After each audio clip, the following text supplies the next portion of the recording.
Ladies and gentlemen, good morning, good afternoon and good evening, and welcome to the next instalment of Science Media Partners' Festival of Identity, which today is entitled Passport Fraud Trends and Ways to Combat Them. So this has actually turned out to be a hugely popular webinar.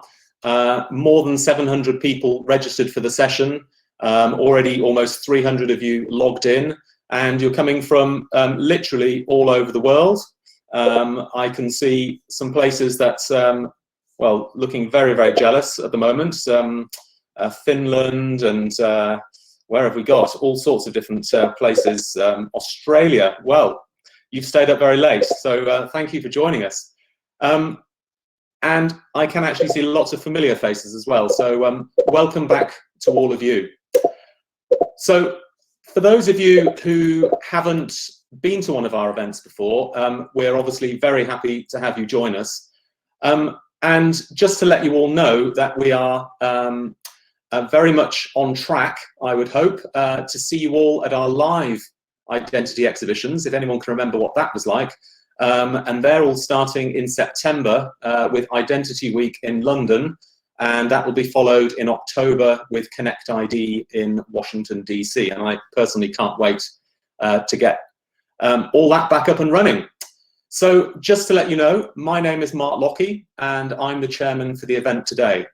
And we also have a hugely talented and experienced panel for you today, who join us from governments including France and the USA, and organizations including the European Commission and Interpol. And we're also joined by our event partners for this webinar, the Secure Identity Alliance, who today are publishing a brilliant, I have to say, Passport Fraud Trends and Way to Combat Them report. You're going to hear a little bit more about that later today, and you'll also be able to receive a free public copy later. And for those of you who are in government and the right type of organisation, there is also a weightier report which you'll be able to get through a different mechanism, which will be explained later. So before we kick things off, as per usual, I'd like to draw all of your attention to the panel, which should be on the right-hand side of your screen. That's a place for you to chat, and I can see that many of you already are. Yeah, there we go. Look at you all there. Wow, there's lots of you. 52 messages already. So keep those messages coming. They're all good. But you will see that there's a questions tab. Please do use that questions tab if you've got something you'd like to ask our presenters. You'll be able to see everybody else's questions in that tab, and you can upvote them if you think that we should be asking it. So, what's the purpose of today's webinar? Well, clearly document fraud, and specifically the counterfeiting and forgery of travel documents such as passports, really represents a significant threat to everything from personal identity to national security. And as we finally begin to emerge from this global crisis, we thought that now is the right time to focus on the status of passport fraud today, maybe ask where the threats are coming from, and explore some of the ways that government, issuing authorities, secure document designers, law enforcement, and other organizations can help make the system more secure. So today's webinar will split into 4 parts. First of all, I'm going to ask all of our esteemed panelists to give a short overview of who they are, what they're working on, what's at the top of their inbox in relation to passport fraud, for example. And after that, we're going to animate a discussion, and that's going to look at the big picture. So in other words, what's the impact of document fraud? And then we want to look at the types and the sources of fraud. And finally, we all want to offer some useful fraud mitigation strategies. And then, of course, in the remaining time at the end, we'll get to as many of your questions as we possibly can. So, without further ado, I'd like to start this first part of the webinar by inviting Chief Superintendent Didier Martin, who is head of the French Police's National Division for Expertise on Document and Identity Fraud, as well as chairing a document fraud project and lots of other things at Europol. So with that, I'm going to hand over to you, Didier, and please do take the floor. Good afternoon, ladies and gentlemen. I'd like to add that I'm not working for Europol, but I'm working at European level with Europol. My current position as head of French Police Nationale Division of Expertise on Document and Identity Fraud belongs to the Border Police.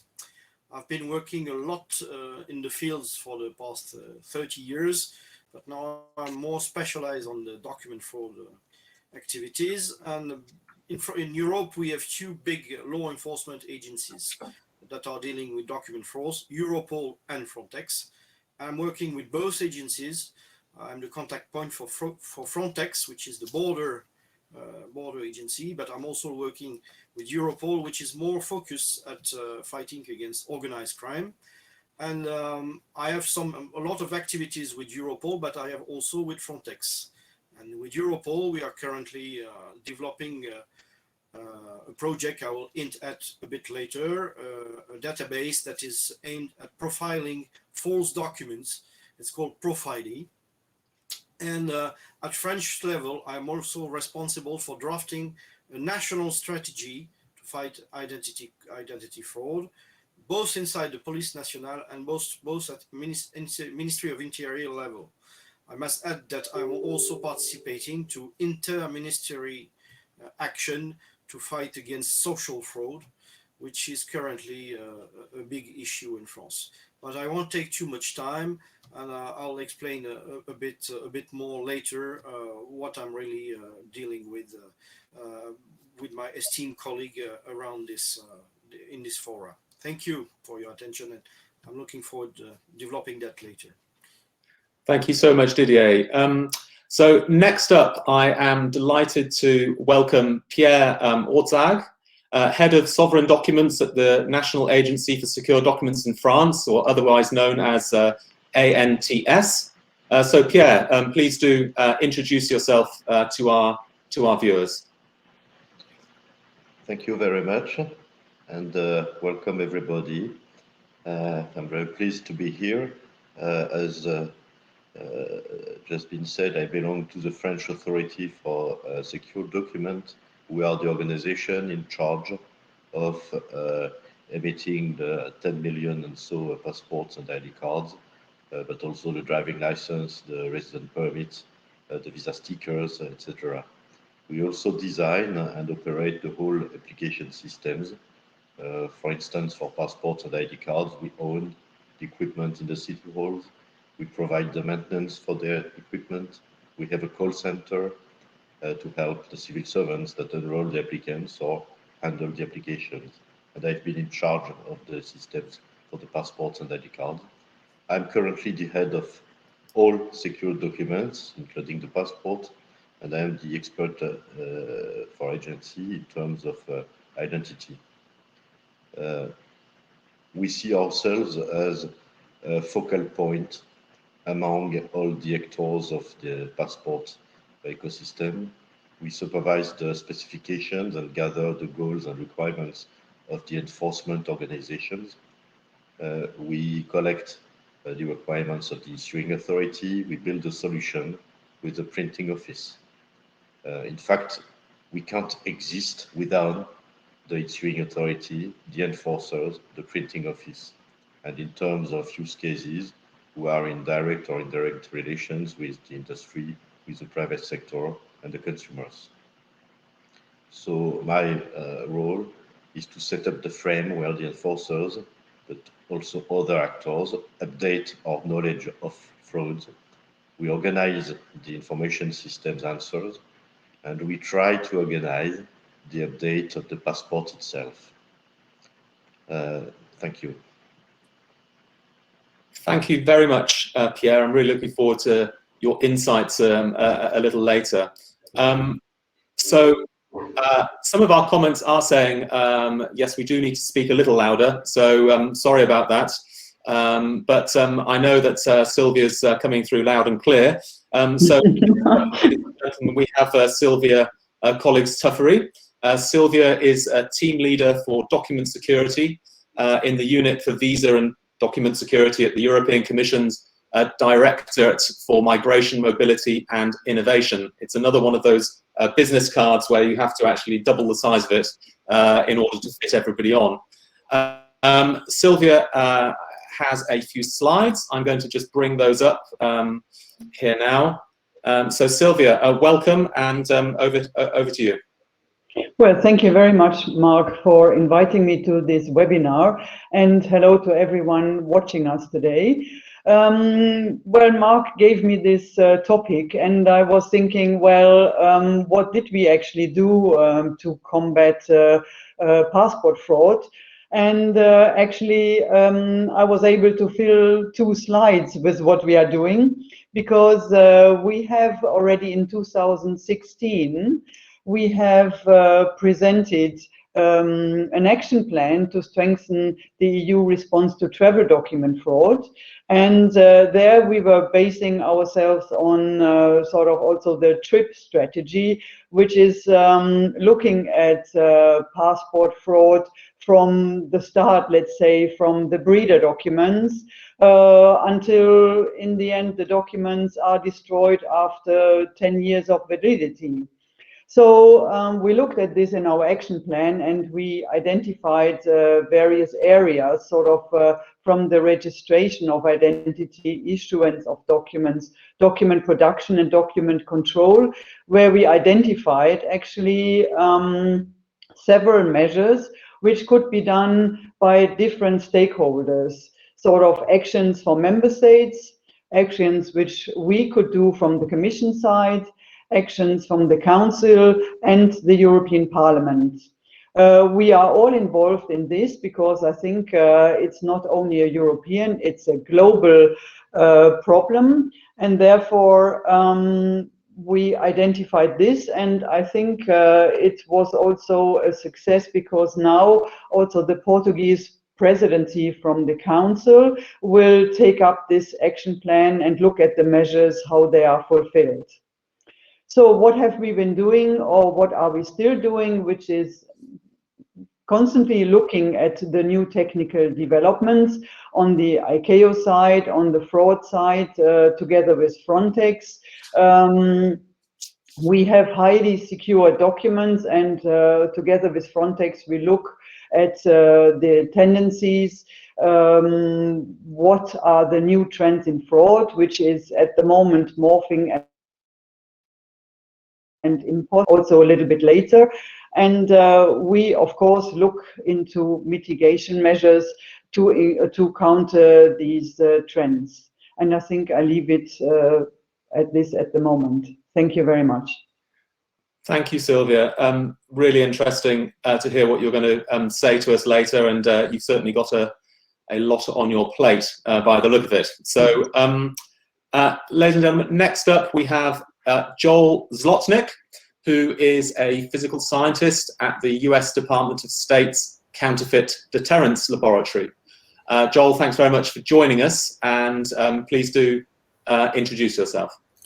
Okay, fantastic. And thanks to you, Mark, for giving me an opportunity to participate in the panel today. As he said, my name is Joel. I'm from the Department of State, the Bureau of Consular Affairs, Office of Fraud Prevention Programs, Counterfeit Deterrents Laboratory. So we do have. I didn't say that, Joel, on purpose. We have very long titles at State Department, so I'm sorry I made you sit through that. But we'll go ahead and talk a little bit about what CDL does. We are essentially a small group with forensic science backgrounds that does work other than forensic science. So what do I mean by that? It means we don't have a caseload in the sense that most forensic laboratories do, but we use these same skill sets to do things in support of State Department and the federal government's mission here in the US. They could be divided maybe into 3 main functions, the first of which being training. So this is counterfeit detection training, which we teach to our colleagues in the Bureau of Consular Affairs as well as to colleagues in the Diplomatic Security Service, because everybody that examines documents needs to have training on foundational printing process examination and security features. We also provide technical support, which is a way of saying that we support the offices that issue the U.S. passport and the visa and the various cards that come out of the federal government, and also some of the state and local governments with guidance on how to design better documents and how to manage quality control problems and prevent these documents from being attacked.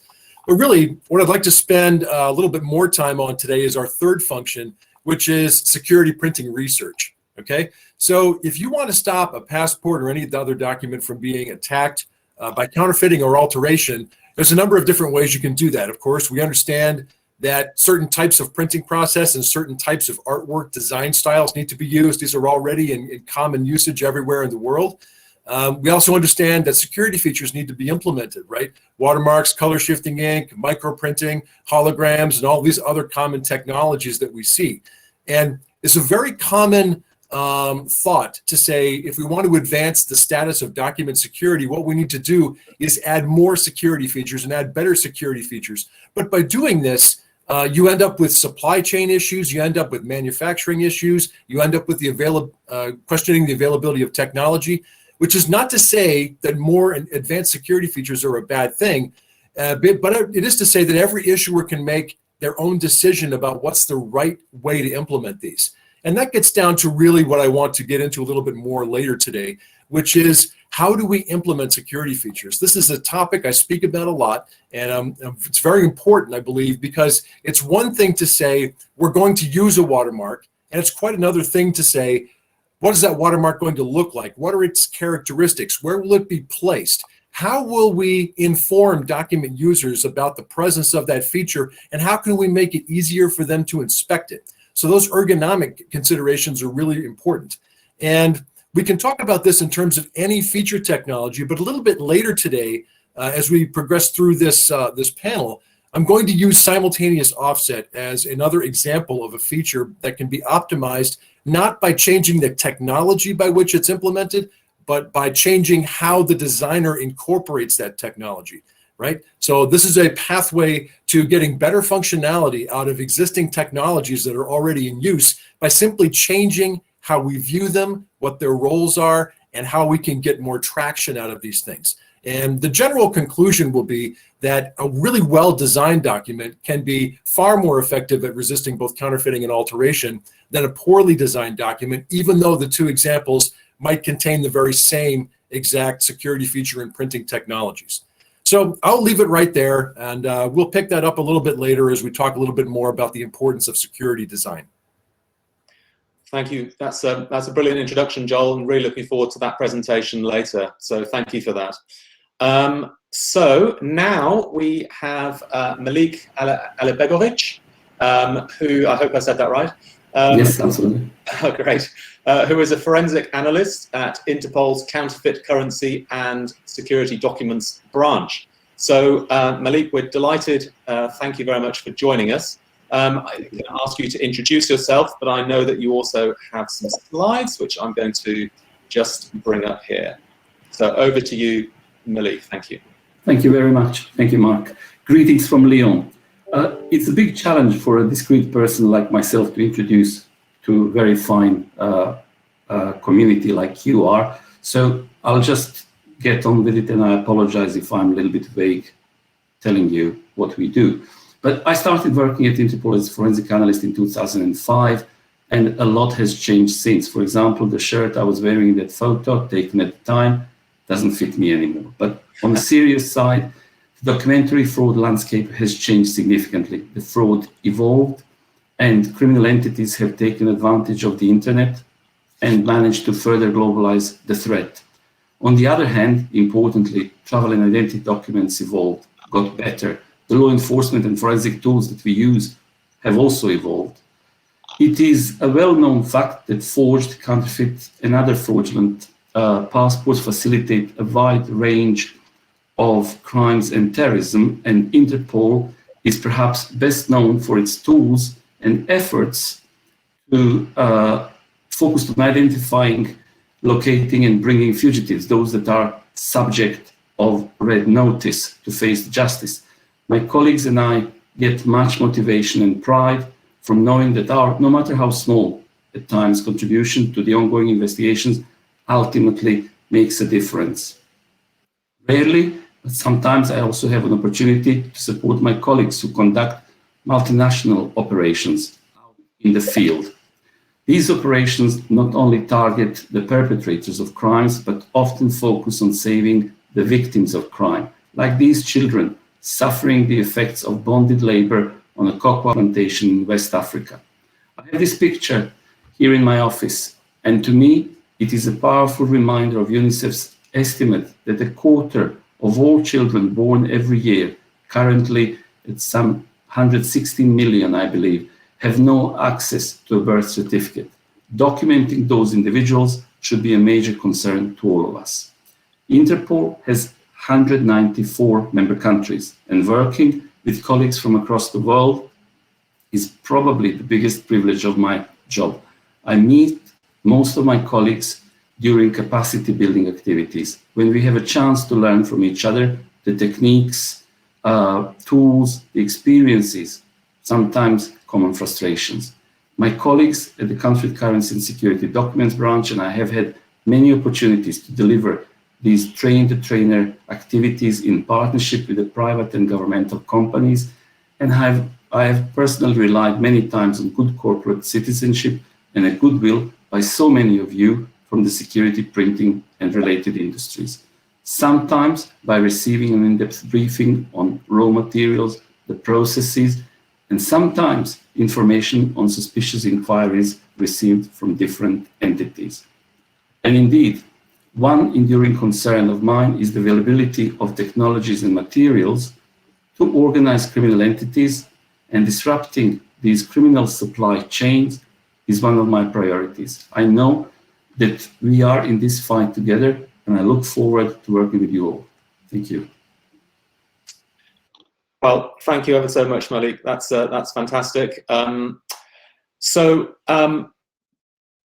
Next up, ladies and gentlemen, certainly last but not least, we have Joachim Kaios, who leads the Document Security Work Group at the Secure Identity Alliance.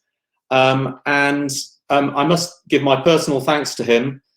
He's been really instrumental in having helped put together the webinar today. So thank you for all of your efforts. And I will now just bring up his presentation where he's going to introduce himself and the Secure Identity Alliance. Yeah, thank you, Mark. So, ladies and gentlemen, I'm very pleased to be there today. I'd like to introduce you shortly to the Secure Identity Alliance. Joachim, the sound isn't very good, I'm afraid. Are you able to speak a bit closer? This way is better now? Yes, that seems better, yes. Okay, Secure Identity Alliance that I will present today before talking about our topic. So I am Joachim Kaios, currently chairing the Document Security Working Group within SIA, apart from my daily job at IN Group. And when I joined the industry, the Eiffel Tower was on this side. As I changed my office, now it's this side. Everything has changed. Anyway, what we do at SIA is we support the provision of legal trusted identity for all. Why secure identity? Because this is a fundamental right, because at SIA our mission or commitment is to drive the development of inclusive digital identity services that are really necessary for sustainable worldwide economic growth and prosperity.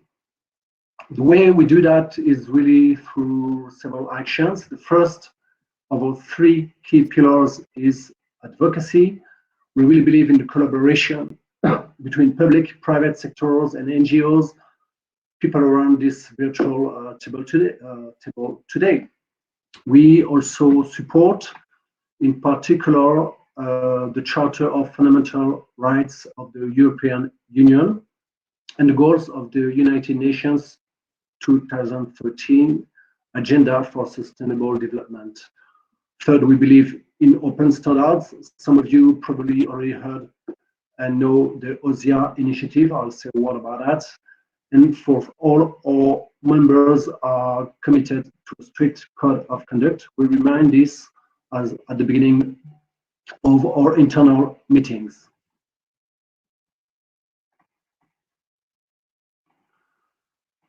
Policy is the second pillar. We have various key areas of focus. in order to help shaping the global identity policy. It goes from issuance of a secure credential to the document itself, the topic of our report today, to the use cases, can be border control or digital ID, enabling easier access to e-services. The third and last pillar is what we call application. Basically, this is how we put that policy into use. We provide guidance, we develop and share best practices in this report, for example, and this is the reason why we are here today launching this new report. Why do we think we are legitimate to do that? Because our members bring a heritage and bring a very high level collective expertise and experience. Here are some figures illustrating this reality.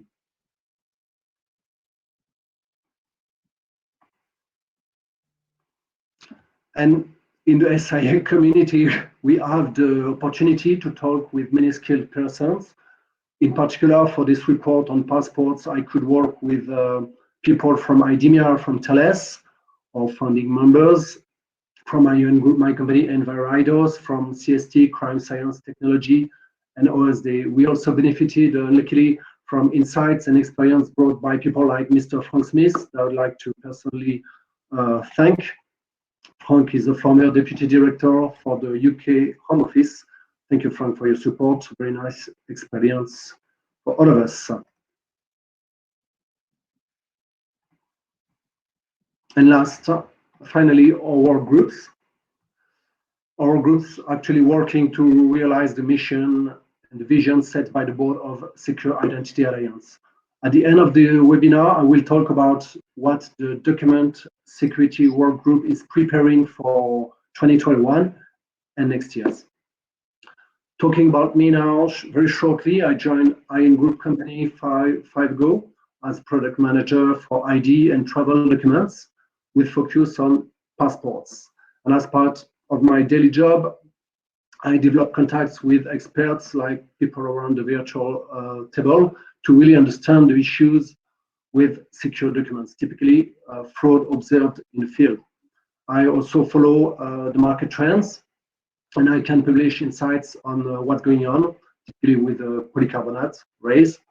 I contribute to the choices made by my company in terms of innovation, developing new products and features adapted to what we see, to the needs of the issuing authorities. And I participate in recommendations around the specifications of future documents. And so I chaired, for a couple of months, I chaired the Document Security Working Group. Thank you. So thank you so much, Joachim. Once again, if I could just ask our panelists to make sure that they're speaking close to the microphone. We have had some comments to people saying that they're finding it a little difficult for some people to hear, although it's coming through reasonably well at my end. So, well, we're going to hear a bit more about that report that Joachim talked about later. You know, he has. We've got some details on how you can get access to it, which we'll come to. Some people have started asking questions already, but you know, we're getting to the point now where people should be thinking about questions to be posing to our panelists, and do that in the questions tab on the middle of the panel on the right hand side of your page. So, ladies and gentlemen, now we want to get into the main part of this webinar, and to start off with, I think it's important to understand why most of us here in the room are here today, all of you included, whatever part of the identity business that you're in. You know, as the saying goes, if fraudsters win, we all stand to lose.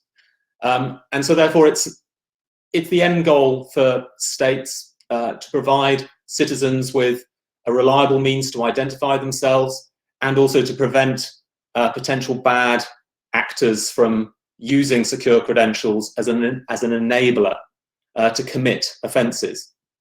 But unfortunately, everything isn't perfect, of course. And a few years ago, Jürgen Stock, who's the Malik, I guess he's your boss, he's Secretary General of Interpol. So he quoted German philosopher George Hegel. And what did Hegel say? So he said, what we learn from history is that we learn nothing from history. So he went on to relate this to the travel industry, showing that when it comes to keeping travelers safe, we just keep on making the same mistakes. And he referenced numerous cases such as the World Trade Center bombings, child sex abuse cases by Alan Horowitz, and of course 9/11.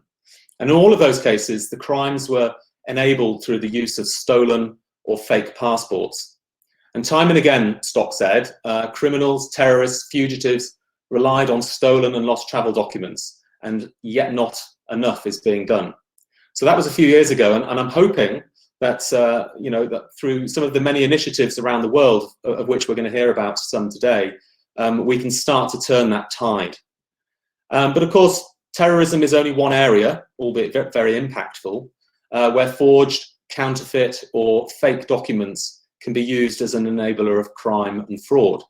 So I'd like to just hear about this from a couple of our panelists. And Didier, I'm going to throw this over to you. Perhaps I can ask you a little bit about this. You know, what sort of crimes are you seeing maybe being enabled by phony documents, if you, for want of a better word?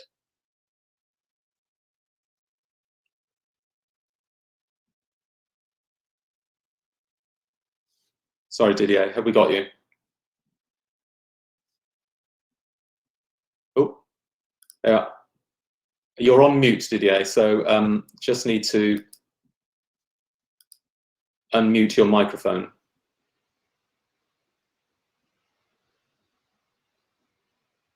You're still on mute, Didier. Yeah. Should be at the bottom of your screen, in the middle, at the left.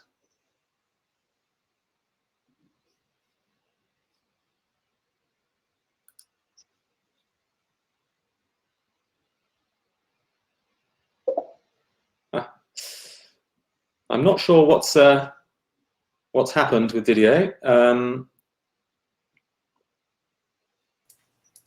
There we go, Didier. We can hear you now.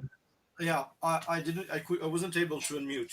Sorry for the inconvenience. No I just problem. want to tell you that every year, Europol, which is the law enforcement agency in charge of dealing with organized crime, is drafting a document called Serious Organized Crime Threat Assessment. And this document has identified for nearly every year certain number of major crimes that are facilitated by the use of false documents. I would quote cybercrime, drug production, of course, migrant smuggling, organized property crime, any kind of crookery, as stated by Interpol, organized trafficking human being, criminal and finance money laundering, and online trade of illicit goods and services. What we have found out is that this has to be tackled individually. That's why European Commission has decided that document fraud should be an horizontal priority, and that we should focus on this to have a global approach to find it. In a few words, I mean, this document fraud, especially for passport, can take several means, like counterfeiting, forgery, or identity fraud. I must say that at the moment, our main concern is Europe, and we'll come to back to that later, is identity fraud, because of the progress made with the security of the documents.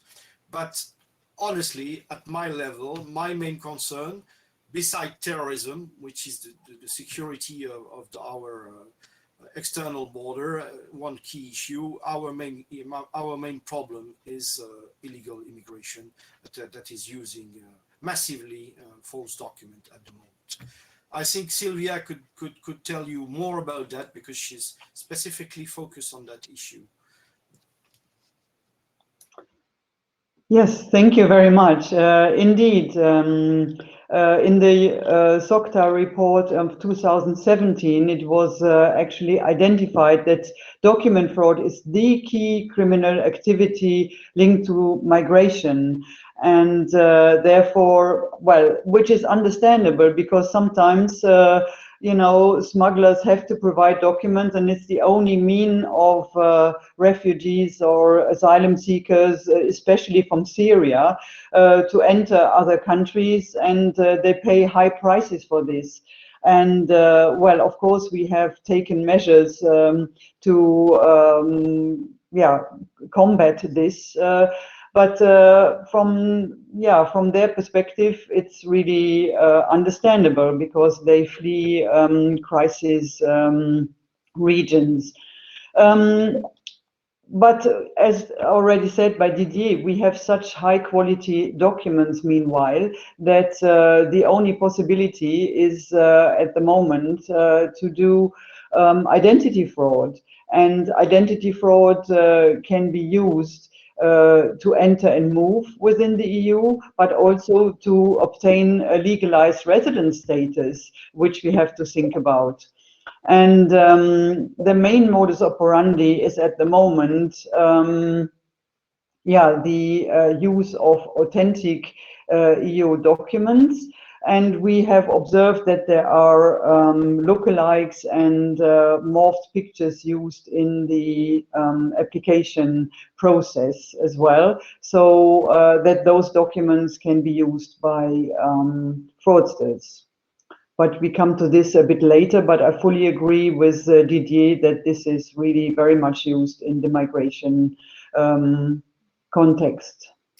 Yeah, that's really interesting, Sylvia. And as you say, we're going to talk a little bit more about morphing and stuff later. But Didier, I do know that on your slides, you've got some information whilst we're talking about migration that you could possibly share from the French perspective. So perhaps I can just bring those slides up and you could talk a little bit about those, if possible.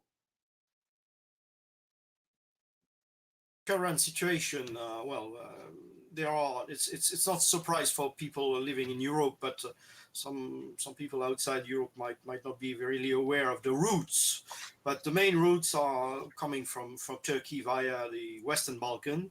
Second route is people coming from Libya, transiting to Pantelleria or Sicily or Malta and getting into Italy. And then the third route is the Western Mediterranean via Morocco and Spain. What we have, the current trend is that those people are coming, of course, from the Middle East, and they not necessarily want to stay in France, but they try as much as possible to join the United Kingdom, to gain the United Kingdom. So we have strong operation going on to prevent that. And of course, this migrant smuggling organization have a tendency to use as much as possible false document or stolen document, but some false document. We can have an assessment of what routes are used. So it's mainly air or land routes. Land routes to get to UK, it means that you try to hit yourself in a truck or in a lorry to travel via the ferries or via the tunnel, Eurotunnel. Sea, and it's something that is really coming very common, especially during summertime, that they are using those rubber boats to join UK at the risk of their life. And some are even trying via air routes, via complicated system. They are not flying necessarily from directly from France, but they may use the different route to get to UK. I don't know if you want me to tell you about what main holders' nationalities are, but I can hint at that, and then we'll come back later in the details, in more details. But the biggest nationality, the main oldest nationalities are Albanese, Iranian, and Iraqis, and that's the big smuggler networks are held by the Iranians, who are taking a lot of money to those people and try to sell them a complete package, false passports, rubber boats, and the engine to join UK. If that's the current picture of what we find, where we find a lot of document fraud and passport fraud currently in France. I try to be as quick as possible to leave room for other colleagues to be able to speak on the topic. Thank you. That's really brilliant, Didier. It's so interesting to see, an individual country's perspective on this. I know you've got some really good statistics, and I know you've got some more statistics you're going to share with us later as well about the types of document and the types of fraud that are being committed.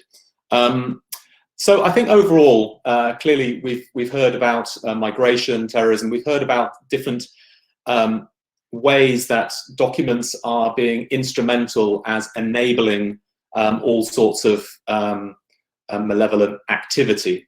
And so I'd like now to, just in the interest of time, to move along to the next part of the webinar, which is looking at types and sources of fraudulent documents. And so here, I really wanted to understand what are some of the most common fraud types that we're seeing in the field, how that's maybe changed over time, how that fraud is being enabled, where is it coming from, all those types of things. And when you receive it later, you will see that the SIA report provides document fraud numbers and talks about who and how fraudulent documents are created. So I'm going to pick on Malik here and ask him to discuss a little bit about the sources of document fraud on the ground, and maybe to discuss the concept of the professional counterfeiter, or maybe even the criminal entrepreneur, which sounds exotic, but yeah. let's hand this over to you if that's okay, Malik. Thank you. So just quickly move to Hamid Reza Jafari. Well, I think I won't be repeating that the fraudulent use of identity and travel documents presents real threat to the security of countries. That's an obvious thing. But to some, it's really it's an opportunity. Like Hamid Reza Jafari, who was arrested in Bangkok several years ago. These documents, whether they are counterfeit or forged, are essentially a criminal commodity, which they treat simply as a business opportunity.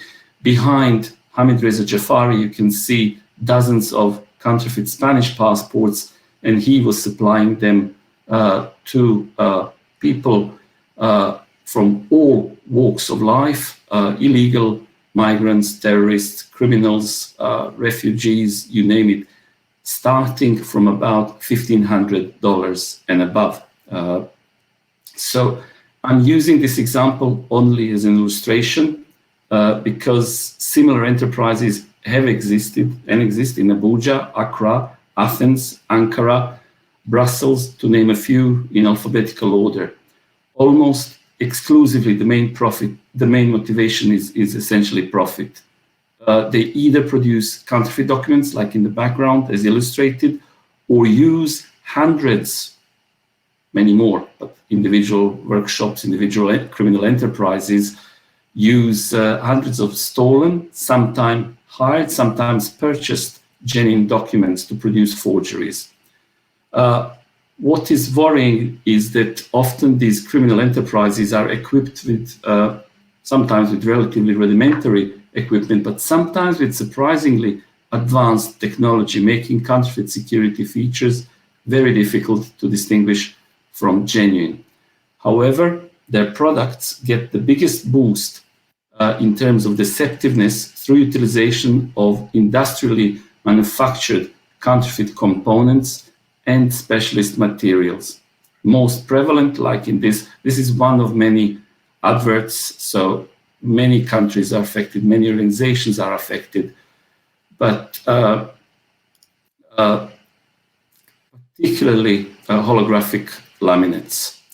So it's really one of problems and concerns how to stem this criminal supply chain further towards the source.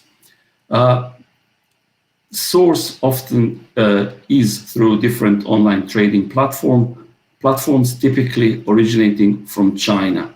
And again, another example how they boost deceptiveness of these counterfeit or forged documents is through the use of array of ancillary equipment like these entry and exit stamps. Of course, it's certainly a threat that remains of our key priorities. These are well equipped. They rely on international express mailing of documents, salespeople, R&D. They are really literally run like enterprises. Hence my remark that this criminal is essentially a criminal entrepreneur.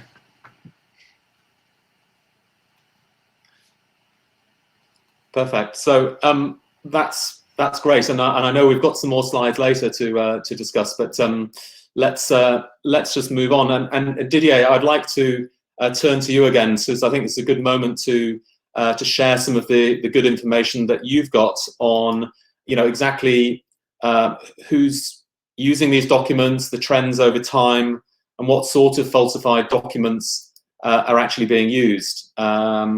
So let me just bring up your slides again. And I'm afraid, sorry, it should have started from here. Don't know why, but I think the viewers are going to be really interested to see how you can actually quantify a little bit of this and see the trends. Okay. Well, I have my own database because I'm gathering information via both the airport, but also the documents that are seized on the whole territory in France. So as you see, I hope you hear me well. I'll try to settle my microphone, but I'm not sure it's working. But it's self-explanatory, the slide. France, of course, we size mostly French document in France, but the second big star is Italian documents and Belgium documents, neighboring countries.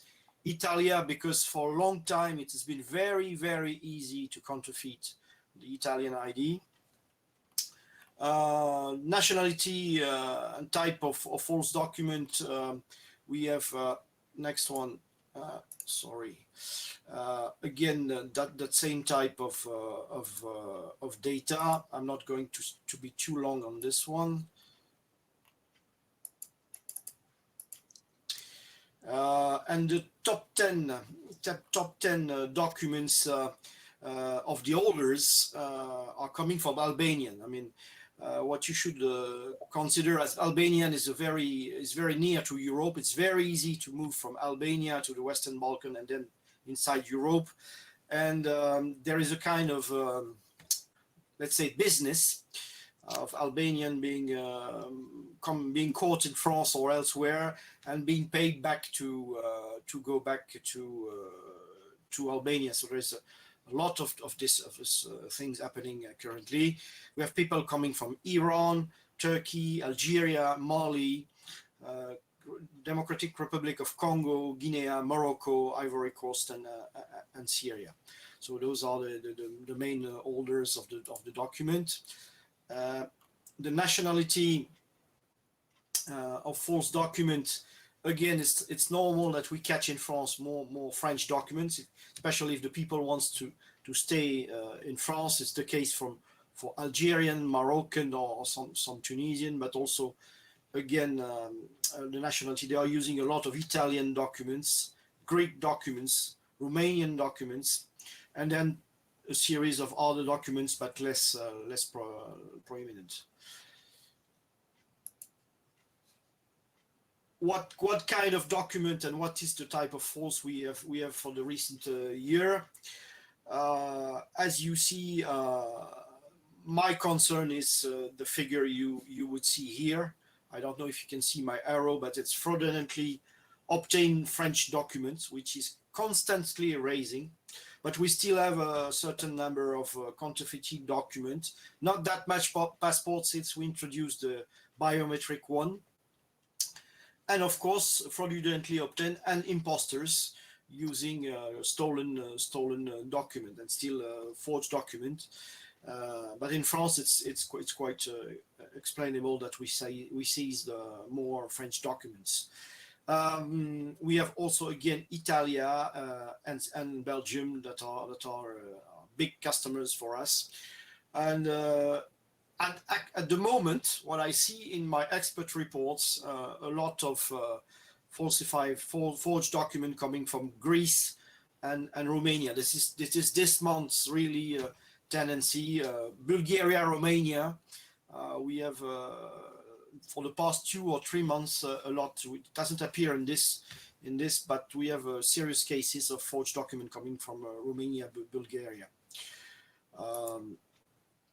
A few examples of what's going on. The Albanian are mainly using Italian false ID or fake Greek documents. The Iranian are using stolen documents. The current price of a stolen French passport is 500 euros. The top scorer of a passport is the American one, which is currently the market at 700 euro. If you want to buy a genuine stolen American passport, it's 700 euros. So it's still the most expensive passport. And of course, Turkish made a French document. And my concern is that we are not able to push our investigation inside Turkey because there are several print shops there, and it's not a secret to tell that we don't have necessary the support of Turkish authority to make those investigation that would be badly needed at the moment. I'll show you a few documents that we have currently using by Albanian holders, for example. What type of document? We have got Italian ID cards. We've got Albanian passport. We've got Romanian ID cards. So those documents are widely used by the Albanians. And that's roughly what I wanted to tell you about the picture of today. I'll talk to you about later about the what we're trying to mitigate this tendency of these current tendencies. I hope you're happy with that, Mark. And thank you very much. I wanted to be brief again so that other speakers. No, absolutely perfect. Thank you, Didier. It's really useful. It's really good to see the graphic information and some figures there, which it brings it to life. I think the whole story and the picture. Of course, there are other aspects to sources of fraud. The SIA report, for example, there's a whole chapter on explaining how chips have made passports more secure, as Sylvia mentioned earlier. And therefore, there's a whole chapter on the challenge of morphing. Sylvia, are you able to at this stage make give us a little bit more information about that? Describing how the fraud potentially is shifting from documents to source documents, and how imposter fraud and morphing is now really high up on your list of priorities, and what you're doing about it. Yes, absolutely. Thank you, Mark. Well, actually, I can really continue talking about what the Malik and Didier said. Actually, we are following very much the trends of fraud, and just saying what Malik said, that the fraudsters, they are like enterprises, because we brought out a new visa sticker, and shortly afterwards the Germans brought their new sticker in. We had already detected falsifications of this new visa sticker, and this led us to bring in the visible digital seal, which was a technical report, which is now in document 9303 of ICAO, so that from next year on, when in case the visa information system is not accessible, we have a 2D barcode on the sticker, which shows then the information which is printed on the visa sticker, so that it can be checked that there was no falsification, for example, with the date of birth or with the date of expiry. So this will be introduced next year. Then on what Didier said, the most falsified document was the ID cards of Italy and France, unfortunately. This led us also to bring in a regulation on security standards for ID cards. And this will come into force now in August, so that all the member states have to have the same level of security of ID cards within the European Union. So morphing, it's a recent, we know about it already a little bit longer, but it's actually only in the recent years that we saw morphing, and member states are not yet reporting so much about morphing, but we know it exists because it's very difficult to detect.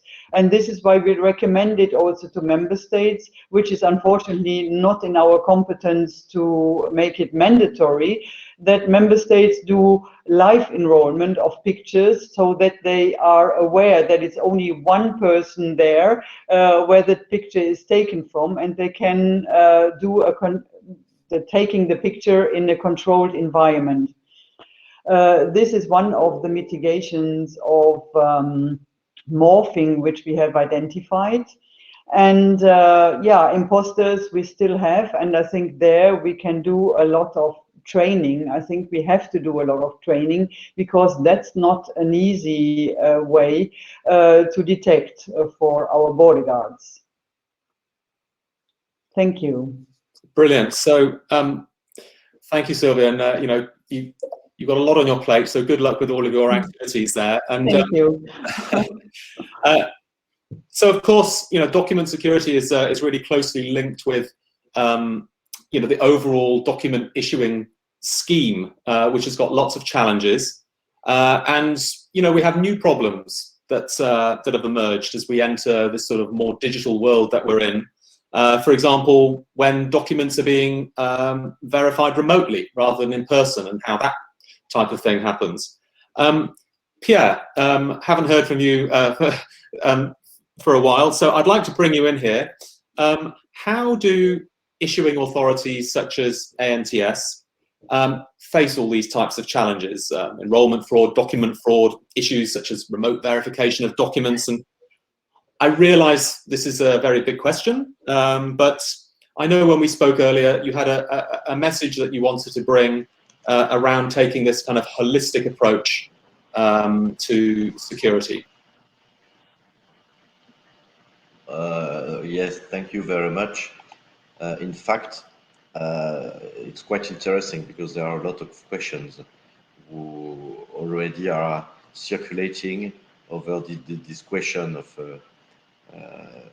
well, of the morphing of the DTC and the like. I mean, the message would be that from our point of view, the document security is but part of a whole in terms of organizations, of systems, of procedures, of culture. Sometimes the example of morphing is quite interesting, and not only for the passports, because not so long ago there were very few ways to wrong a portrait image.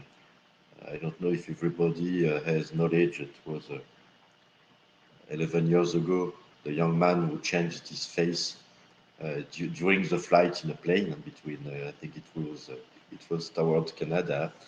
He had just a mask over the face, and as he wanted to gain political asylum in Canada, he has found this way to wrong the check, and it worked. Now, morphing, when it's prepared, it might disrupt the assumption that we can ground the identity on portrait image. We already knew that was some kind of danger. We had, for instance, in France, it's public information, some girls who went to another country using some ID from somebody else of the family. But again, I'm sorry, I'm setting out of the path. There is a question about the DTC. The DTC is a way to smooth the flow, to offer an enhanced service to the traveler, to the companies, to the actors of the travel world. it's also a tremendous way to support new process of early risk analysis and to focus on the good passengers. And on the contrary, for the time being, the DTC type 1, type 2 are complements to using again the passport. The message would be that it is a whole and it depends on the organizations. I'm not comfortable to trying to speak to so many participants from so many countries, but think over it. We have countries in which we don't have the right to have a base of populations. Elsewhere, the asset is having this central database for the applications. Malik Alibegovic just reminded us that in some countries, the right to have a birth certificate itself is not something common. We won't have the same ability to build an identity and then to brand a travel document if we are, for say, in the country that Mr. Alibegovic just quoted or referenced. The possession of a false document is not that risky in all the countries. And in fact, buying false securities doesn't have the same level of uncomfort for the fraudsters in all the countries, especially in some countries where it's not even criminalized. So there are a lot of private sector actors that invest more in building their own identity insurance system with or not face-to-face, building their own identity standards rather than relying on the passports and the official travel documents. And what brought to this reflection between us when we prepared was that the current trend of accepting remote applications for goods and service, and again, the question that has been asked in the chat, the questions about the DTC is quite interesting, is something that caused the need, at least for our point of view, maybe in Europe, but not elsewhere, to think about new ways to authenticate the document. But the place of the passport is not the same when it is the most reliable way to prove an identity, as it is, in my opinion, in France, that it is in other countries where maybe the passport, the ID document, might follow another enrollment from other systems. And all the debate that we had already about the breeder's document is somehow wronged by it. But anyway, to conclude, because I suspect you are going to tell me the time expired, it is very complicated question. The message was really that when we have the correct assets, and some of them are worldwide, others may be very local, the question is going to have an environment allowing to check the passport, but also to enroll it, but also to revoke it. Back to basis, we have a formidable, tremendous tool. We have SLTD, and in Europe and the Schengen Associated States, we have the Schengen system. Both of these tools give us and provide ground for revoking the documents. In France, but it's purely local, we have two small assets which give this factor of something very important. People generally are aware of the risk of usurping an identity. So when the passport is stolen, they report it and it's loaded to the international files. We have another very important tool when trying to buy the security features and the systems. We have a national printing office, just as Mr. Kaios just showed.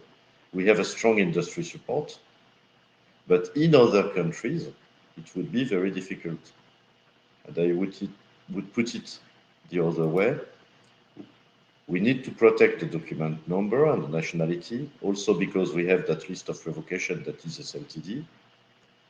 But in some countries, it would be critical first to provide ground to collect the identities in a one-by-one way, such as it has been done, for example, before general elections in some very faraway countries.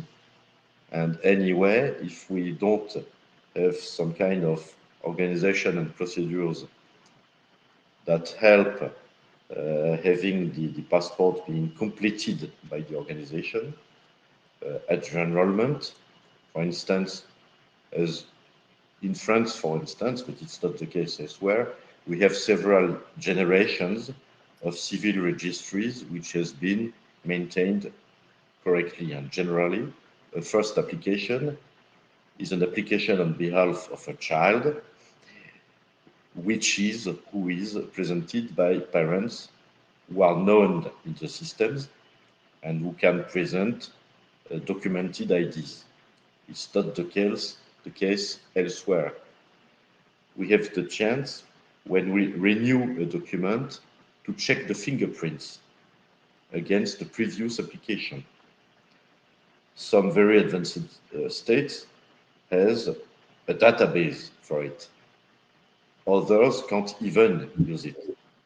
And then all this environment, which is not the scope of the whole conference, but I think it was interesting just to remind that the passport itself, as an object, is one of the elements that can assert the identities and the claim of identity that rely under it.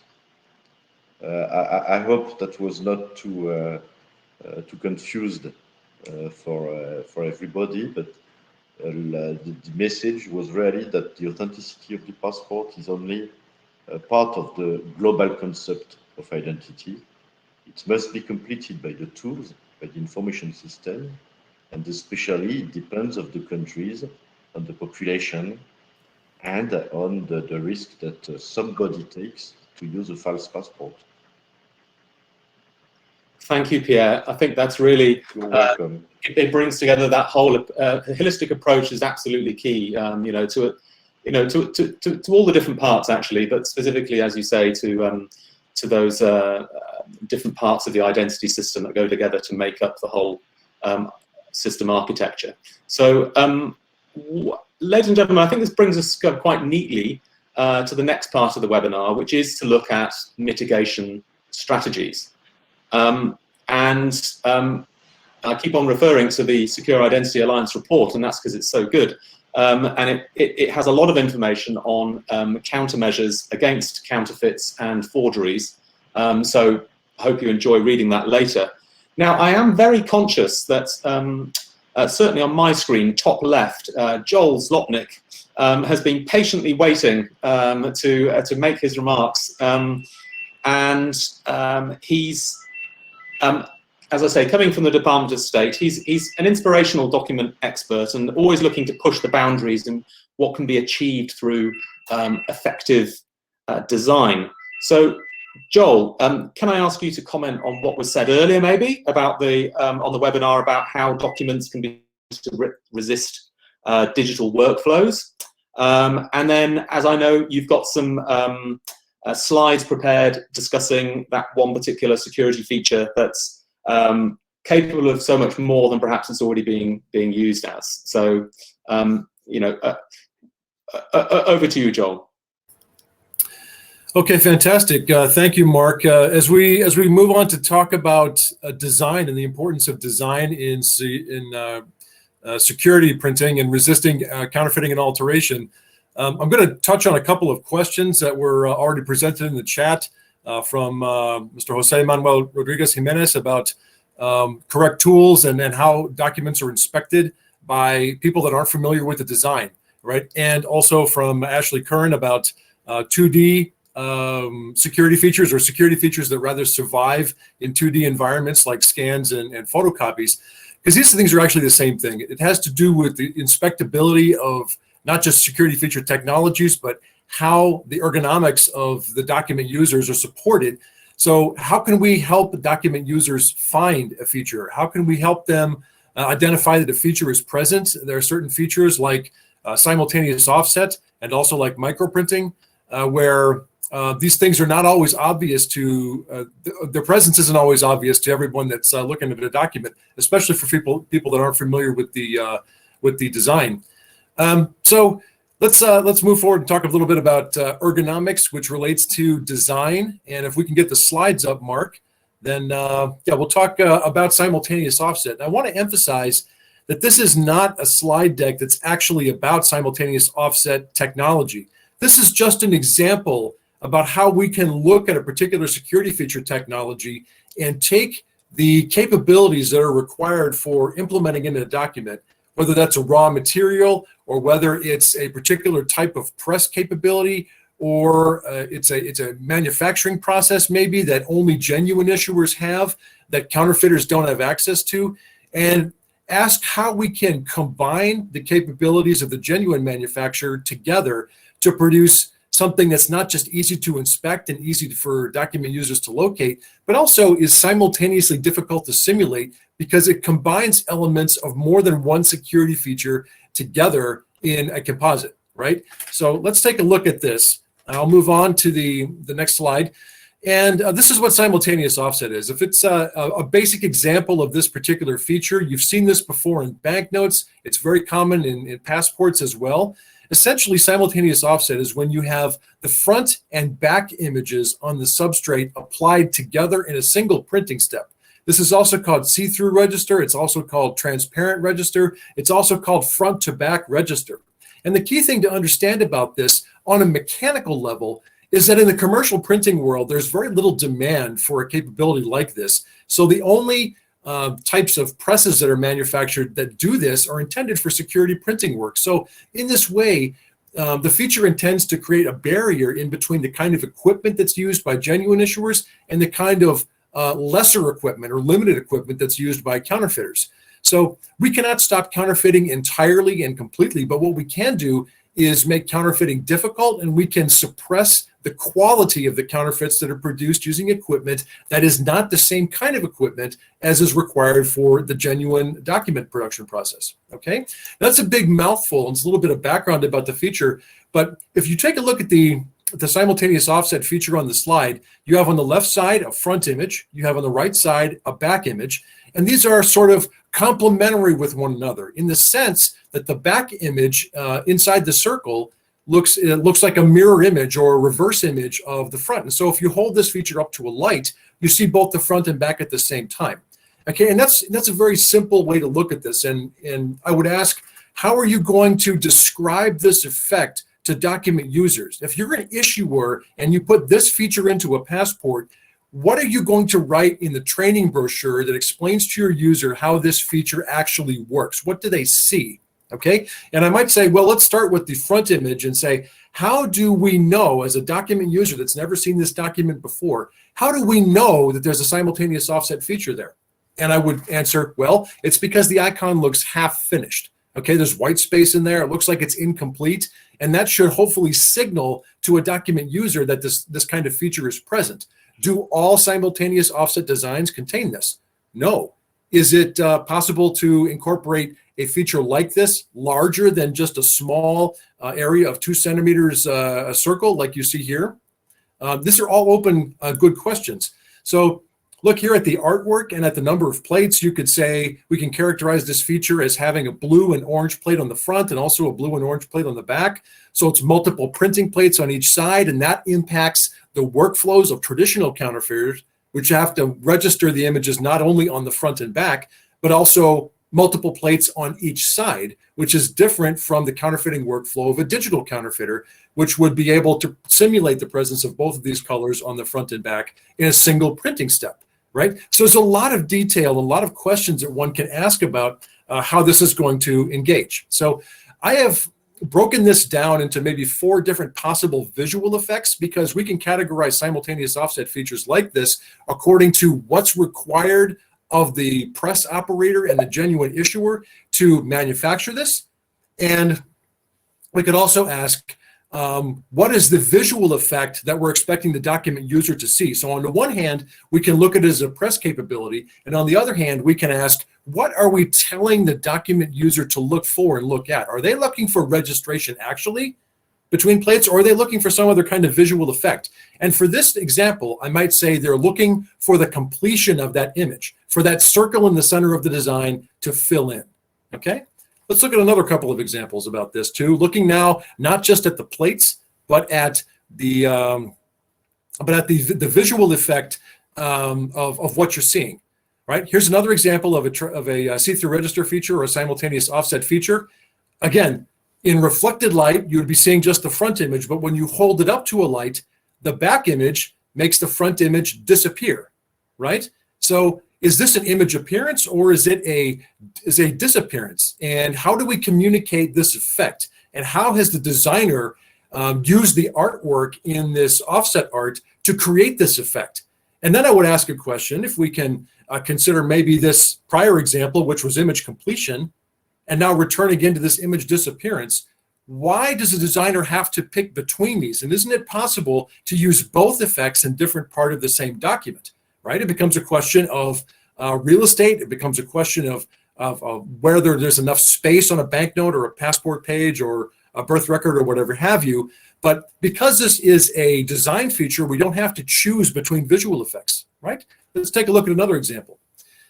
Suppose instead of having the contrast decrease, which is essentially what we have when the image is disappearing, what if we put exactly the same artwork on the front and exactly the same artwork on the back? So that when these two are overlapped in transmitted light, what you have essentially is an increase in contrast or an increase in saturation. This is an example of that. So if you look at the transmitted light image, the image appears darker in both the blue and purple colors, right? Because you can see both the front and back images overlapping with one another. But consider what it looks like inside this icon, inside the figure, as well as the artwork outside the icon. And you can see that although the contrast increases inside the icon where the artwork is the same, in the transmitted light image outside the area of that figure, the artwork loses definition because the front and back art are different. And so this brings us to the idea of how can we exploit this feature again by expanding it to cover more of the surface area of a document and possibly using simultaneous offset to create a foundational and fundamental feature that occupies the entire surface of a front and back of an offset design. This is an interesting concept that I don't believe anyone has tried yet. We can even turn simultaneous offset features into color shift. Okay, so we had examples of images appearing, examples of images disappearing. We have examples of contrast increase. What if we want the color shift to be the effect that the user sees? All right, we all heard of color shifting ink, right? So you hold the document up at one angle, then you tilt it and it changes to another color, right? So it's two different lighting conditions under which one would be able to see two different colors in the ink. How can we adapt simultaneous offset to do the same thing where the two lighting conditions are reflected light and transmitted light instead? Okay, so you can see what they've done here. Essentially, the front has got kind of red and green tones, and the back has got red and blue. And these have been combined in such a way that your composite document contains kind of a brown and purple tone. And of course, the designer has the freedom to manufacture this in any way that you want to. So imagine a large simultaneous offset design, which has not just one of these features, but all of them together. So you would have an image appearance with an image disappearance, which you would have this with a contrast increase and color shift, all depending on what part of the document you were looking for. And in this case, you no longer have this concept of having to explain what one single simultaneous offset feature looks like, but rather it would provide a foundation for multiple image effects. And just to conclude here, because I'm getting short on time, how would you get away from traditional counterfeiting? How would you handle digital counterfeits? We all know that digital counterfeits are increasing in terms of numbers and quantities. And so it would be really important to create a feature like this, as with all features, that is resistant to simulation by CMYK, or cyan, magenta, yellow, and black process color simulation, which is what typical inkjet printers and toner devices use, right? CMYK is primarily suited to simulating spot colors. So the bottom line here and the key is to introduce effects in the design of artwork in general, plus simultaneous offset features. you would have a situation where you introduce like some component of the art where it cannot be simulated effectively by inkjet. Okay, so this example is repeated again from the prior, and you can see that the designer has incorporated microprinting here. That's one way to do it. And another way to do this is to incorporate metallic inks into a split fountain into a simultaneous offset feature. So we have quite a lot going on in this example here, where the outline of the bird on the left side on the front image is a metallic ink. It transitions to through a split fountain to a brown ink on the right side of the bird. And the whole composite is also incorporated into a simultaneous offset design, where the metallic ink is particularly effective because it is high contrast and is very effective at blocking light. So my point here is not just that we need to design features better, but we also need to combine features together better. And I've provided you with a number of thoughts about how to alert document users to the presence of the features, make it easier to inspect, and also to use design techniques to create multiple visual effects rather than just one, right? So that's about the end of my time here, so I'll yield that back to Mark. Well, thank you so much, Joel.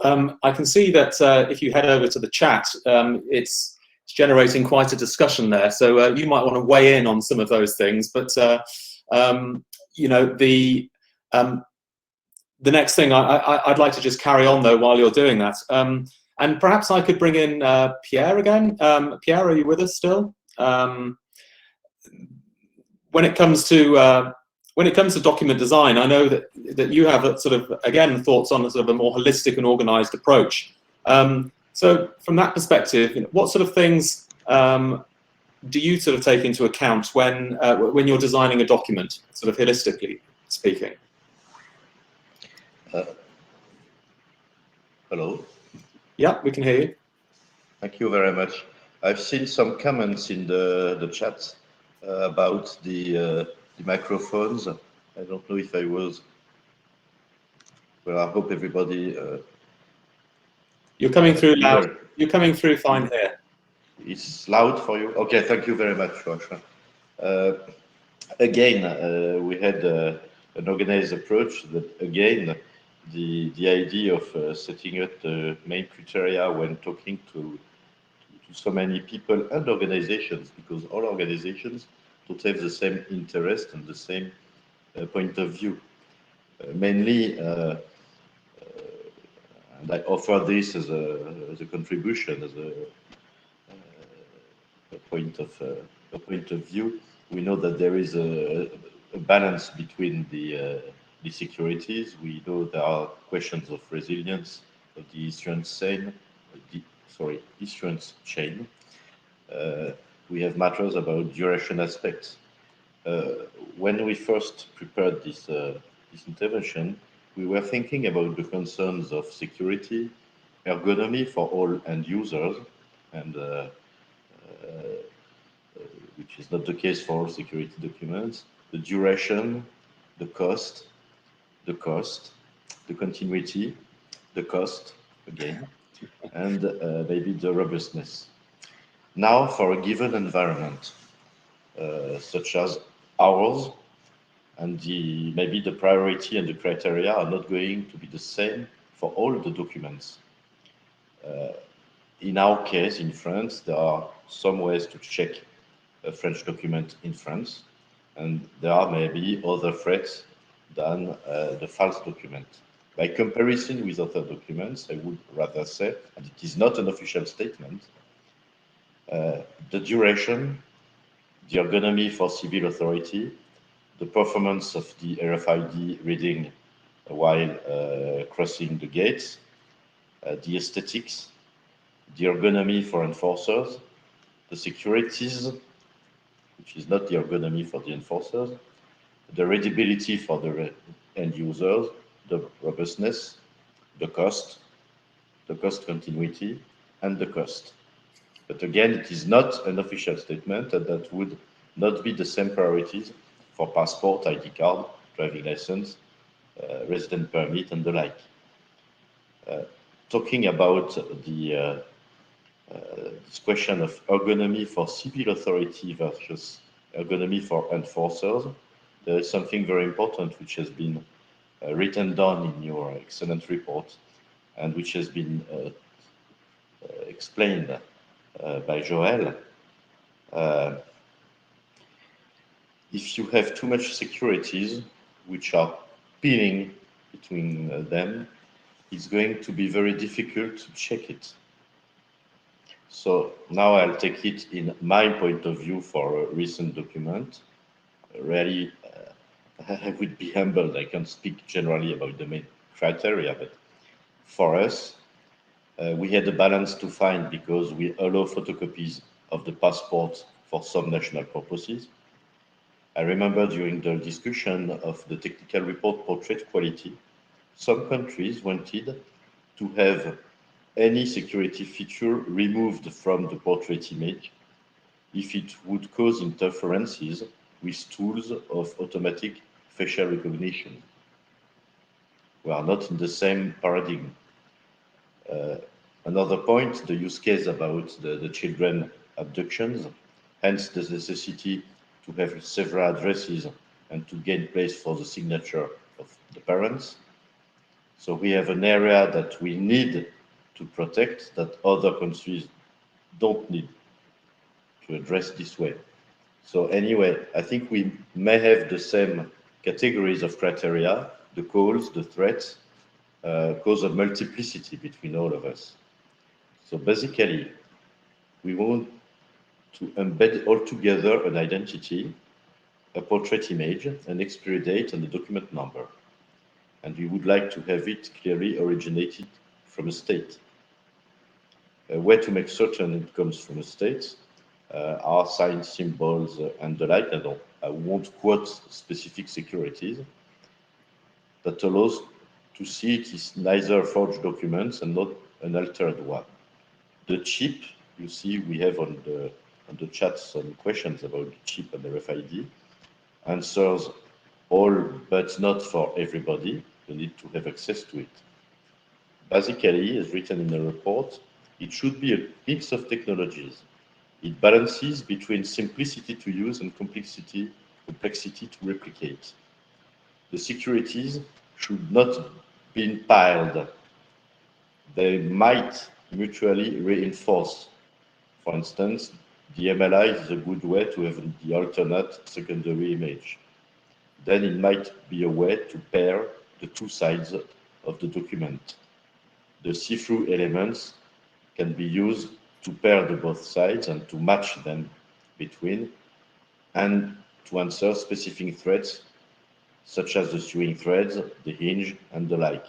All this should be in a reduced number of securities, but there should be a path, an intellectual chain, to show all those security features answers to each other, which is really easy to say.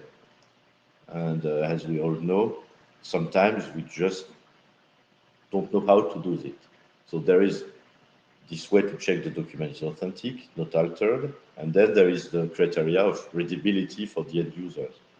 The end users, it could be the holder of the document, the enforcement officer, civil servants, the commercial world. And there, for instance, for us, we prefer very pale colors, a strong laser engraving for the variable data, but that it limits the possibility of rainbow and iridescence effects. We prefer security features that are easy to identify because the training must be facilitated, at least for enforcement officer. For the first time this year on the document, we have communicated toward the general public, the general population, about what could be checked first. And then a special consideration for the marks that must be hard to counterfeit, hard to remove from an original document to be put on another one, but very difficult to check. So for instance, it's part of the facilitation of identity check, which is mentioned in your report. And then we have very important criteria of consistency security. The police force asks us that there are not too many security features who don't answer to each other. Mr. Zlotnik just extended this point of view to the manufacturing problems, the supply chain complexities, and again, ergonomics, if there are too many security features. And of course, the two very important concerns that are very local of consistencies, for instance, given the time limit for each update of a passport, the time limit on the ABC gates, we pay attention again to the position of the antenna, to the number of seconds to read it, to facilitate the cross borders, and some elements have been chosen just because they can be protected in terms of property. There is then maybe a last point. I'm going to conclusion because I see on the chat some. I do agree on the two last remarks. There are concerns that we share with the printing office about the continuity. I'm talking about security components manufacturers, the security of supplies. It's a very good point because the continuity of the supply chain is critical in cases of failure of a manufacturer or in case of a lockdown during a pandemic and the like. And those considerations may impact the choice of the features themselves. The last very big point is the set of security features should answer, of course, the threats that we anticipate on a given document. And there is a big requirement about the cost. I don't know if I have already mentioned it. Pierre, do you think you could just re-emphasize the bit about the cost? Is that okay? Yeah. I'm joking. No, it's very important for us. No, and I think that's really good information and advice. It's such a holistic approach that you're taking, and you know, there's so many different factors to think about when trying to put together a whole secure system with the document. So thank you for that contribution. The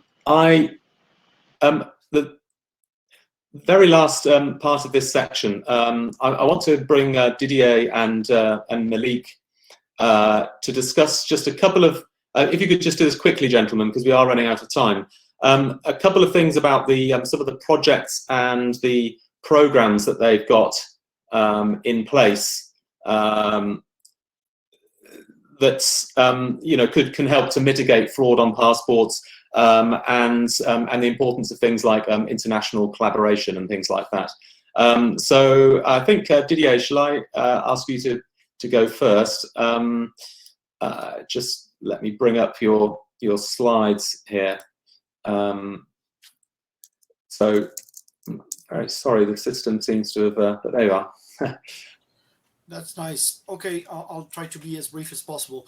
I went through some of the remarks on the chat, and stress was put on training.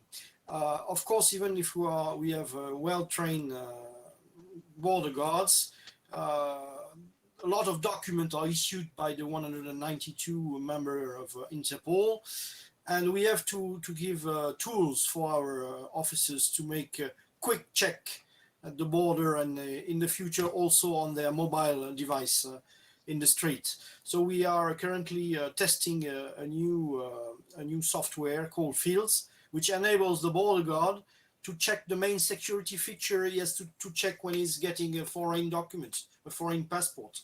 So I'll let, of course, my colleague Malik elaborate more on that, but it's the future.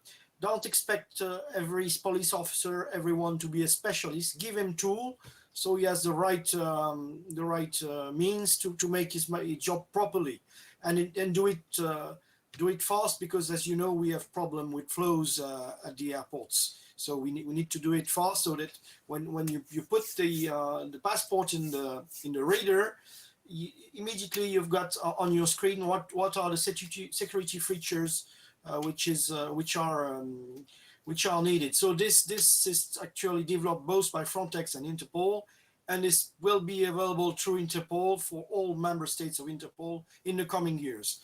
And the second thing, so this is the basic thing, have a lot of training, train people and give them the tool to be not expert, but to identify rapidly if something is wrong in a passport. And on the other side, to fight against the big networks that are providing with false document, we are currently developing with the Swiss police a project called ProfID, which means profiling identity. I have a few figures, but the idea is to cross information, to be able to identify who are the provider of the biggest amount of false documents in Europe, and on using this database, developing investigation to stop the flow of those documents. I'm afraid I already said there are some countries we can't intervene in a satisfactory manner, but we have great result. Last year we have locked 5 of those print shops, and we have plans to stop the activity of several other this year, despite the coronavirus crisis. That's all for us. I really want to stress the importance of training. I mean, you can have a very developed securities and passport if people don't know how to detect them. I mean, you're spending money for nothing. That's all for me. Thank you, Mark. Thank you very much, Didier. And so, if I could ask Malik to just finish up his presentation with, I believe. Indeed, I'm very conscious of the time, and I do apologize. I'll be very brief. So just in addition to what Didier said, Project Fields really is the result of partnership between Interpol and Frontex, showing that our tools are also evolving and addressing those issues that really matter, and it will support police officers and border guards in authenticating travel and identity documents, as Didier said, by giving them access to visual information on the key detection points in these documents. So I won't dwell too long on it. We are very grateful to the colleagues in France, in Italy and Portugal in particular, conducting the first integrations during this year, and also to those that are present in the webinar from national issuing authorities. We will be relying a lot on collaboration with those authorities to obtain further relevant information. SLTD stands for Stolen and Lost Travel Documents. It's been referred a number of times. And this database is simply one of the sharpest tools in Interpol toolbox when it comes to addressing the vast issue of passport fraud. It is particularly useful in identifying forged travel documents and imposters, but also many other smaller, equally important and perhaps even more important, like crucially it gives us an upper hand in detecting the stolen blank documents. And currently we have more than 100 million stolen and lost documents recorded, but as I said, revoked, invalid, stolen blank, many sections. Even during the year when much of international travel has been disrupted, we had 1.4 billion recorded queries in 2020, resulting in some 120,000 hits. A bit of disclaimer here, please bear in mind that part of those hits are documents previously reported as lost and then subsequently used by the rightful holders. So not all 120,000 plus hits would have been strictly linked to criminal misuse. And then the last slide, if I could, is on capacity building training. I mean, that's very big, yet to be fully explored area. In order for us to do it more effectively, we take regional approach where we invite a number of countries and hold these trainer seminars. And often we deliver these in partnerships with private and governmental companies to make these training activities possible. Again, very briefly, the COVID situation has forced us and pushed us to deliver some of these more online and also to strengthen our e-learning platform. So we believe that we are addressing training issue quite in a good and proper way. With that, I conclude my contribution. Thank you. Thank you, Malik. And we went almost an hour and 39 minutes without mentioning the COVID word. So amazing, isn't it? What I'd now like to do is ask Joachim from the Secure Identity Alliance to present over the next couple of minutes an overview of their new report. I've seen this in advance of the webinar, and when you receive the public version later, I think you're going to agree it's very useful and a unique addition to the literature out there. So I'm going to bring up your slides, Joachim, bear with me, and hand the floor over to you. Yeah, thank you very much. So, thank you very much for all of this. This report that we've been working on, there are two versions. One public version, it's already available on the Secure Identity Alliance website. This is really an in-depth guide for issuing authorities and border control bodies worldwide. In this public version, there are no detailed modus operandi, and there is only a limited number of schematics describing typical fraud attempts, especially forgeries. And in the restricted version, this is more explicit content. You can get it from Interpol. This is explained on the website.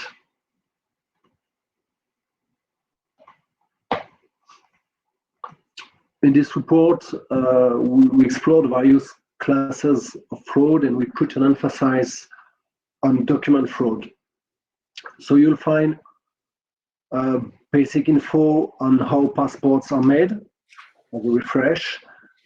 You will find types of counterfeits and forgeries with some operating methods, and you'll find answers, countermeasures that are specifically adapted to each kind of threat.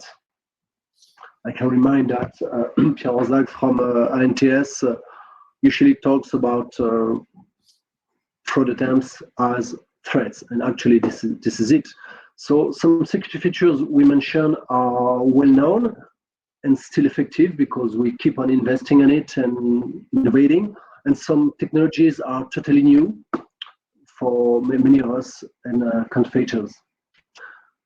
This report, this is important, has been created using the collective knowledge of SI members, and that was a very interesting exercise. I'd like to give special thanks to organizations that are here around the table with Mr. Didier Martin and Malik Alibegovic.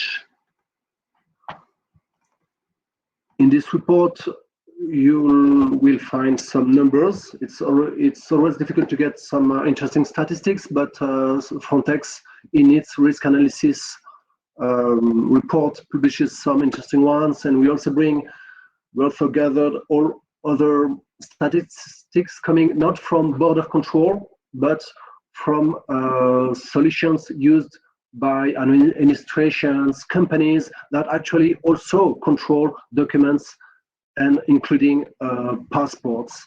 So the passports are made for border controls. Of course, we think about it, and sometimes we don't think about the people that have to check documents on a daily basis, and we must help them to control this. In the report, we explain that the documents fraud is committed by various types of individuals or networks.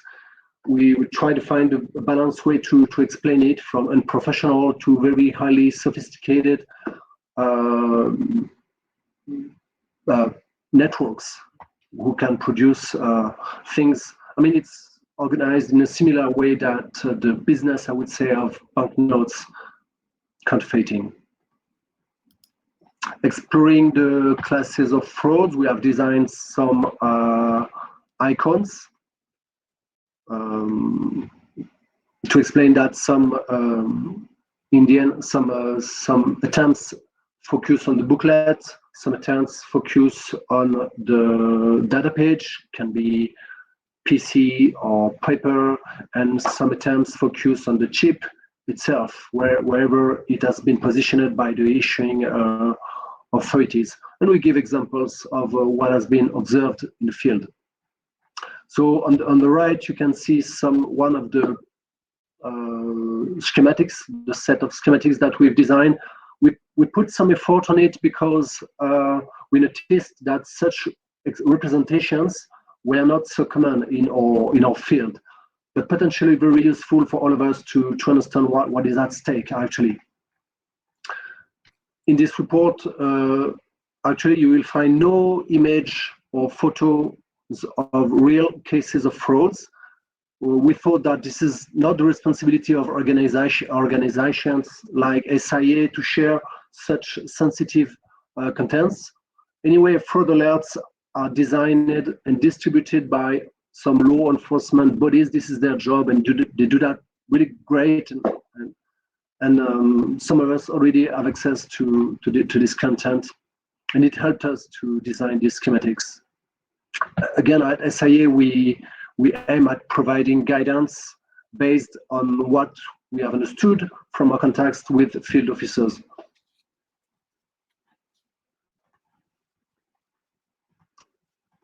In the report, in the bigger part of the report, in the bigger chapter, we highlight some of the potential reasons why some passports are attacked. I'm talking about the causes. We know that some national passports are much wanted and needed.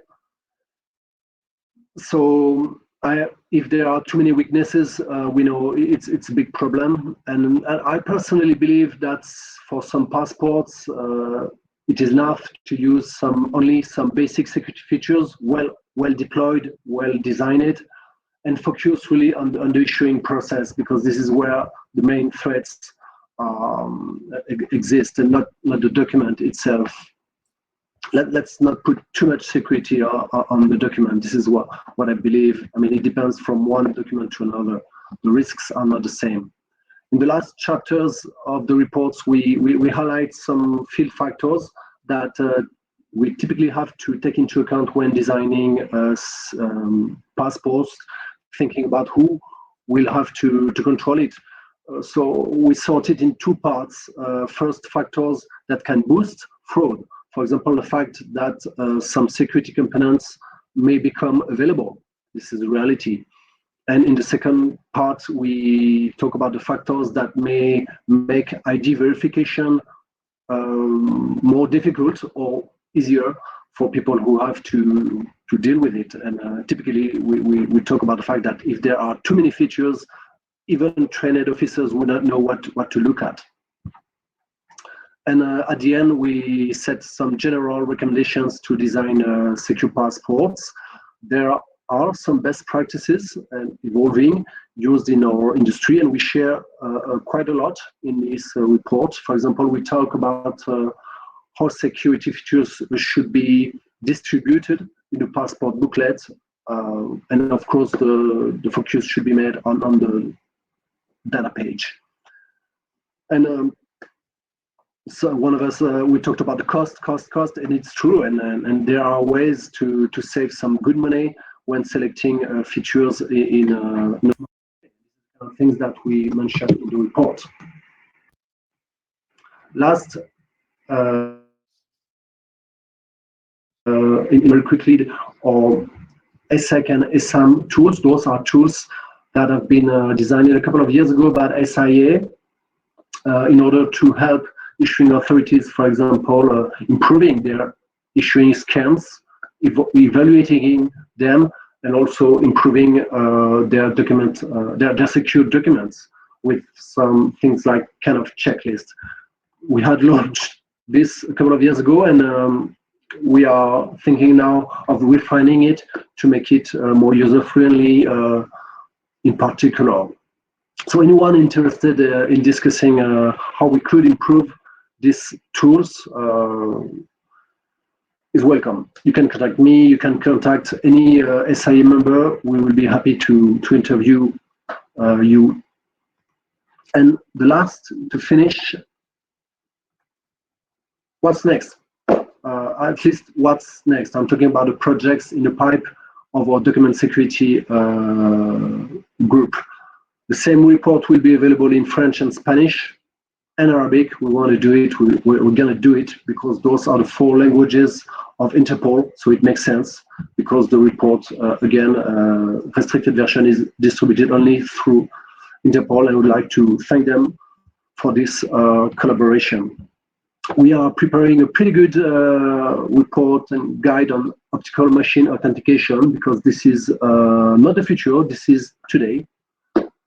We think of doing a similar report on cards this time. We think about improving our tools, ESAM, ESEC, and we're going to do it.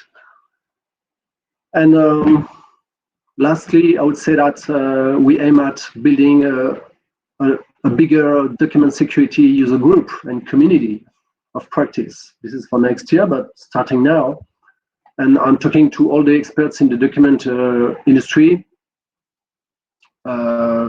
Private sector companies can join the SIA as full members or associate members, and public sector organizations can join us as advisory observers. This is free. Or at minimum, you may want to join the expert user group that I just mentioned. So if we find a common interest, you could join our work sessions and participate to publishing guides and reports like this one. So yeah, to finish this report was quite a lot of collaborative and interesting work. We are proud of it, and I hope and I believe it's going to help all our sector to better combat fraud on passports. Thank you for your attention. Thank you very much, Joachim. You know, I can only reiterate what he said in terms of I've been involved with some of the SIA working group meetings in the last month or so, and you know what strikes me is the really strong collaborative opportunity it is for members coming from competitive companies, end user organizations. It really is an opportunity for people to learn, to collaborate, and then, as you've seen, the output you know, is something that's really worthwhile. So you know, I would encourage all of you to at least consider what the SIA has to offer. I think it's really a fantastic organization. So ladies and gentlemen, I'm really sorry that we have run over time. Clearly there's been lots of high quality information imparted, but that doesn't stop us. The clock isn't about to stop. Somebody said in the chat, what about all these amazing questions? Are you never going to get them answered? But I agree, there's lots of great questions, and I think we will take some time to go through these and hope that you can stay with us. I can also see that some of our contributors have also started answering some of the questions by typing their answers, particularly Didier there. Thank you for that. But we are in a democratic mode, so I have ordered these questions by order of upvotes. I encourage you to do the same. And coming out right at the top is a question by Lance on digital travel credentials. Now, let's see whether we have any expertise on this in the you know, in the group here. And the question is, what role do you see that DTCs can play in overall passport fraud, and could it solve many of our problems? So I don't know if anybody here is willing to take an initial stab at that.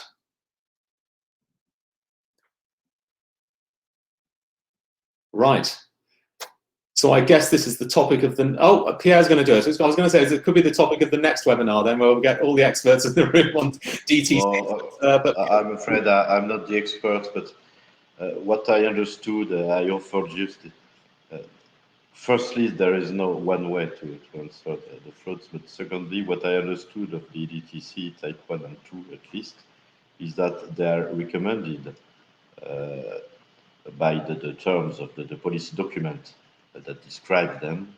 The DTC type 1 and 2 are derivated and need the authentic passport. So it might be a way to have an early warning in the risk analysis before the traveler comes into the country.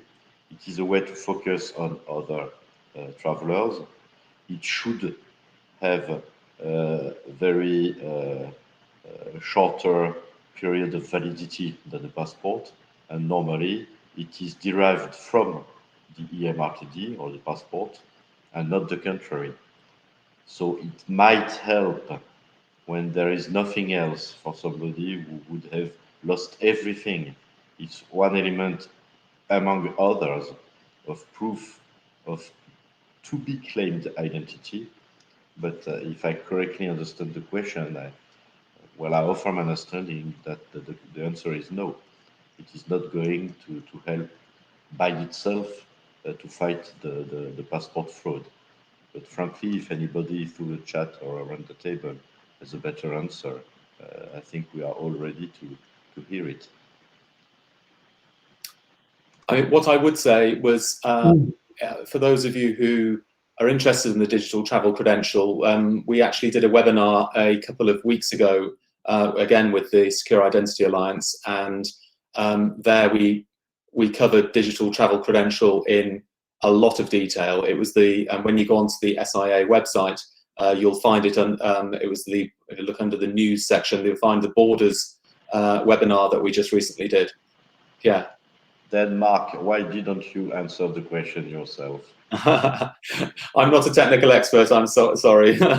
It wasn't me, it's always about you as my presenters. So but yeah, it was loaded with a lot of good information. I'm not sure it specifically talked about passport fraud, but you know, lots of about how that's being implemented and the future work program surrounding that. So I go down to the next question, and we have talked a little bit about this, but what type of security features could be developed specifically to assist with remote video and photo validation? Since the current era, we see a lot of verification needs without physical access. So I know that, that there's been a little bit of talk about that. Has anyone else got anything to add? Joel, have you got anything on that one? Yeah, maybe if we could take that question along with the one below it that asks about research being done into the robustness of security features in a 2D environment. I mean, really, the way I interpret these two questions are very similar to one another. Okay, so we have features that you have to have magnification to inspect, like microprinting. We have features that you need alternate light sources to inspect, like a watermark, where you need transmitted light. We have features with texture and so on. We've begun to look at this a little bit. And what happens if you take a picture of a document or scan a security document? Is there anything that you can still learn or anticipate about the genuineness of it? And it's a very difficult problem because most of these features are designed to be inspected by tilting or with magnification or with a UV light or whatever it is. There's always some other kind of method that you can use when you're doing this in person that can't be done in a digital environment. So this brings me to, I guess, kind of 2 points about it. Maybe if you have a resolution feature like microprinting or even printing process identification, it really depends on how you're capturing that image, all right? So are we talking about a black and white or grayscale scan at 100 pixels per inch? Should I say inch? This is an international audience, right? Like 50 pixels per centimeter, right? Or can I look at a full color RGB image that's captured at like 1200 pixels per inch? You get a lot more detail there. You can start to see things like inkjet dots and the halo that's surrounding letterpress features. So it's dependent on resolution, which brings us to the next question of, if you're talking about doing this in a real document workflow organizationally, where you'd be dealing with maybe hundreds or thousands of documents, who's doing the scanning and where is all this information being stored? And those questions become very important. Another thing is this idea of magnification, right? So we talk a lot about tools and how tools are absent from a workflow. Like, what if our police officer doesn't have a UV light? What if they don't have a magnifier? Well, you actually have an advantage when you're looking at a scan. If the scan has enough resolution, you can use the monitor or the screen of the computer that you're examining this on to see things that you would normally need magnification to see in person. So there really are some strengths here as well. Registration is another key thing too. I mean, I spoke a little bit in my earlier slides about this concept of inserting metallic ink into a split fountain that also includes a spot color ink. So if I'm a counterfeiter and I don't have the ability to print a true split fountain, what I might try to do is simulate the metallic specular reflectance in one printing step and simulate the spot color in another printing step. So it now takes me 2 steps. And I can see a difference in registration there if I have enough resolution, whereas with a genuine split fountain, of course, the continuity of the art and the continuity of the color change is perfect. So we'd look here and say, how can we force counterfeiters away from this idea of simulating all of the document artwork in a single printing step and force them to take multiple steps? Because that introduces opportunities for them to register things wrong, and we can see those misregistrations in a scan actually on screen, maybe even more easily than we can see them with magnification, right? So this is a very, very deep couple of questions here, and there's a lot of things surrounding this. And so I hope this has just stimulated some thought as to how we might approach this topic. But, you know, it's not possible to really answer that entirely, because you need to know a lot about how the document is being captured, what are the lighting conditions, is the resolution high, what is the color situation, and so on.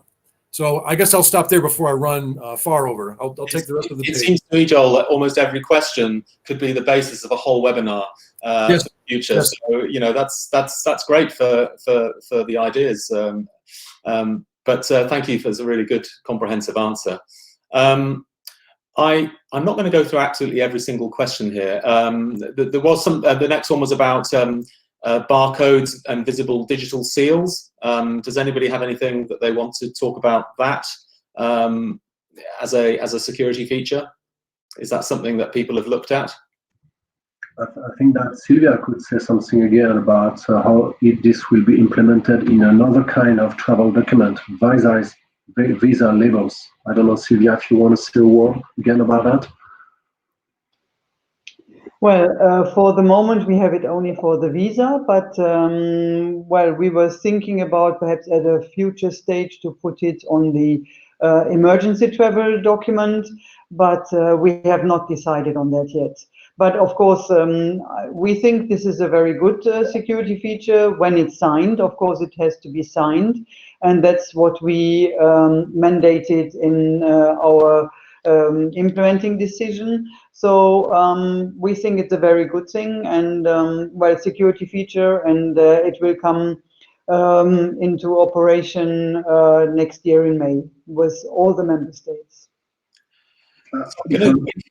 I would like to add something, is that typically the 2D barcodes, there are so many solutions. You know, I come from the brand protection industry, and in the brand protection industry, sometimes you usually select 1 or 2 technology to protect some of your products.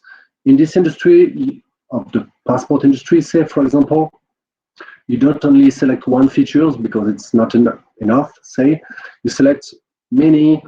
And something very important, especially for passports and new type, say, modern ID cards, is it should be, say, ICAO compliant, and it should be interoperable. Anybody should be able to control it anywhere in the world. And as a result, the features, and especially the features like 2D barcodes, should be easy to check anywhere in the world. If you have very specific technology, you need the special reader, or you need the special software, or whatever, of course it can be a very good security. But if there is a very limited population, it doesn't match the requirement. Thank you, Joachim. Pierre. I wouldn't like to have the monopoly of it. Again, I'm offering a point of view. The barcodes, and I support what has just been said. Well, firstly, it should be signed. If not, it has no use. And secondly, it is normed by a standard, and we have several standards. But from my point of view, and it's again a personal opinion at that stage,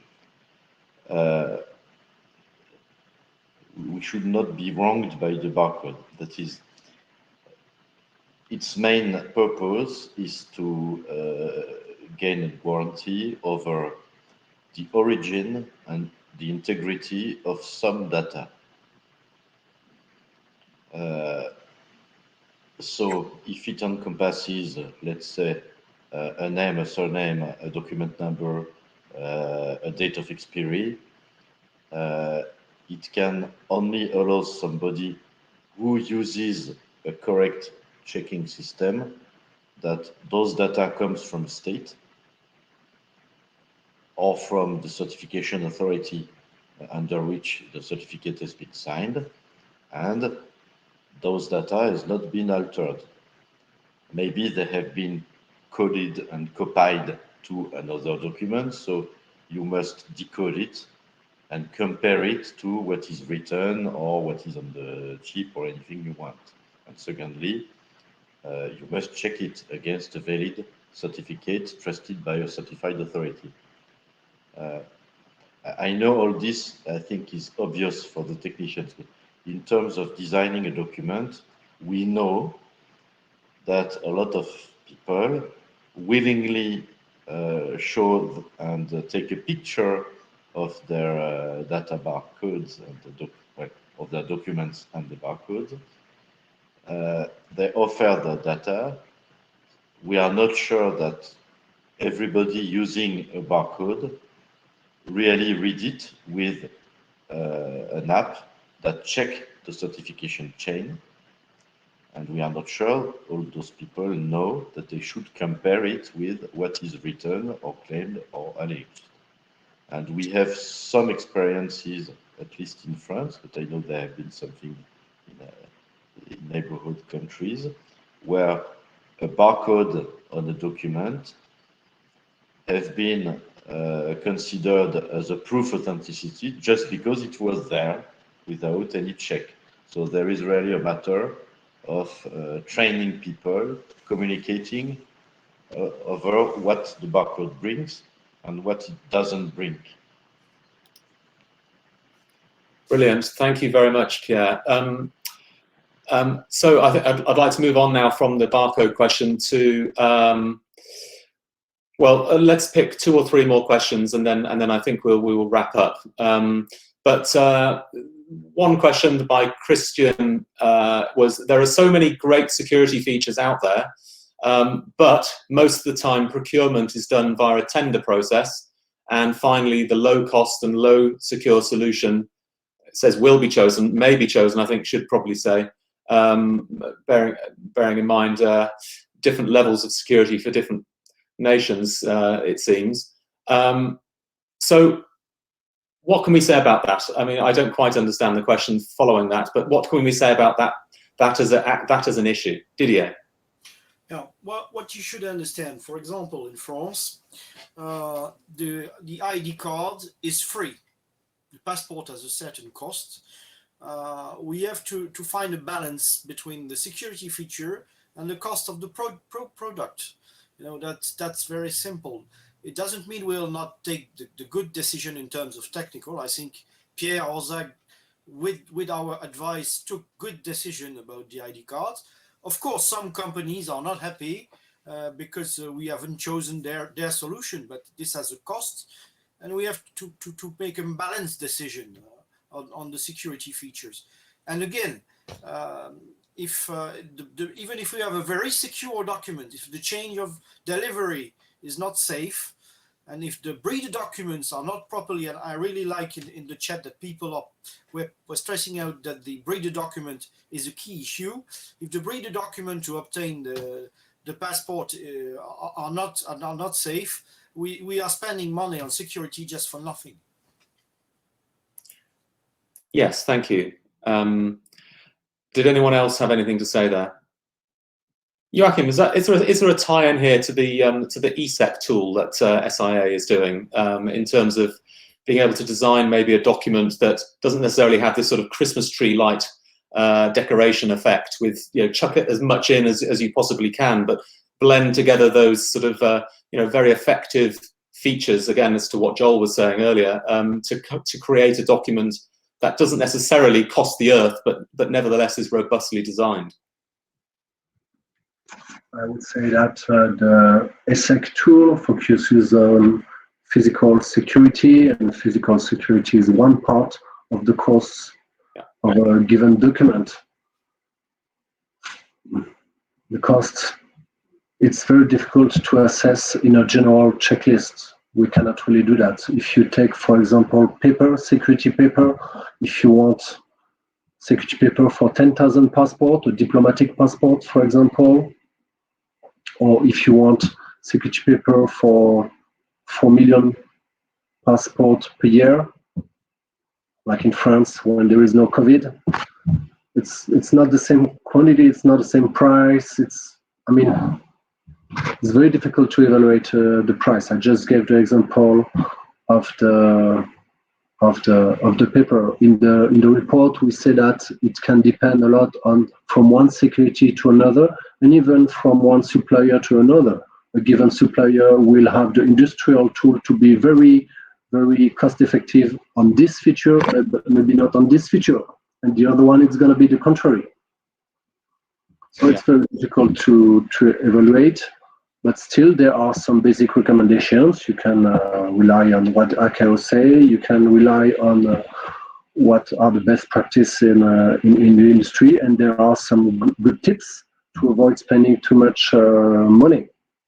Some features can enable to embed several levels of security with no extra cost. If you take a good level DOVID, some call it hologram, you can have level 1 features. They must be strong, etc., but you can also have level 2 and level 3 features for a very limited extra cost in the end, like a nanotext. Yeah. And this is the level 3 security feature which is demanded in the tender, maybe. And it makes the job, because in the end, the level 3 security feature, very few people will look for it, will need to look for it, and it's confidential. And the extra cost is nearly zero. I hope it contributes to the question. Cool. Okay, so let's. Just would like to add that the cost of the document itself is one thing, but then there is the cost of the issuing process and so on, and it's sometimes much higher than the document itself. Yes. Okay, if we're making a comparison, things like credit cards are now starting to get fingerprint sensors embedded on them. Could we ever envisage a fingerprint sensor being attached to a passport and maybe connected to an EU database? I mean, we're looking really in the future here, perhaps, but anyone got a comment on that? Sylvia, I guess that falls into your lap. Well, I was reading this question and I was thinking, okay, I think there are a lot of data protection issues related to a European database. That was already the big question from our European Parliament when we introduced actually fingerprints on the passport chip, which are actually not stored in a European database because we haven't got one. And even then, our European Parliament was not very fancying this. But of course, they are highly protected on the passport chip. But nevertheless, there are a few member states who have national databases under their national legislation. And I think on the one hand side, it's a good thing because, as was said before, I think by Pierre, that you can match actually if someone comes, says, oh, I've lost everything, I have my house burned down, I have no document anymore, but pretends to be Mark Lockey, let's say, that they can see in the database that the fingerprints are not matching and it's not you. So I think it's very important to prevent identity theft that you have somewhere a ways and means to identify that it's the same person. So for the future, I don't see this in the near future. I don't know in the far away future whether opinions will change, but this is then speculation. Yeah, it was I think it's a speculative question, but you know, who knows? Nobody thought there would be such a thing as a virtual passport in 5-10 years ago. The person who suggested that at a conference once I was at, it was shouted down as to stop being so ridiculous, and now we see conference presentations all the time about virtual passports. So you just never know where we're going to go with all of this. Ladies and gentlemen, I think that we really have come to the end of our time. It's 2¼ hours. It's way over time. I'm really pleased that almost 200 of you have stayed here to the end. But I'm sure you'll agree that, you know, we've had an incredibly large amount of information. Somebody said, will these slides be available after the event? No, they won't be, although a video of this, you know, is available as a replay, but not the slides themselves for obvious reasons. So it goes without saying then to thank each and every one of our participants here on the panel today. Thank you not just for your time today, but all the preparation that went into this. You know, we really appreciate it, and I'm sure the community out there appreciates it as well. In these difficult times, these are really the only sorts of opportunities we get to share and disseminate information in a wider community. So thank you very, very much for all of that and participation and effort that you provided. And so with that, this is the end of the webinar. Please do show your appreciation. I'm sure this is a new feature, actually. I'm seeing loads of thumbs and all sorts of celebrations going on the bottom right-hand side of my screen, so that must be good news. In the chat, say thank you very much. Meanwhile, the next webinar we're going to be doing is another SIA webinar. They're really cranking up the output this year, all about the OSSIA initiative that they do, and we've got a whole range of governments from different parts of the world taking part in that, because OSSIA has gone live and it's now real. So do tune into that. It's going to be in June. But with that, stay safe, everybody, and we will see you very soon, we all hope. Thank you. Thanks.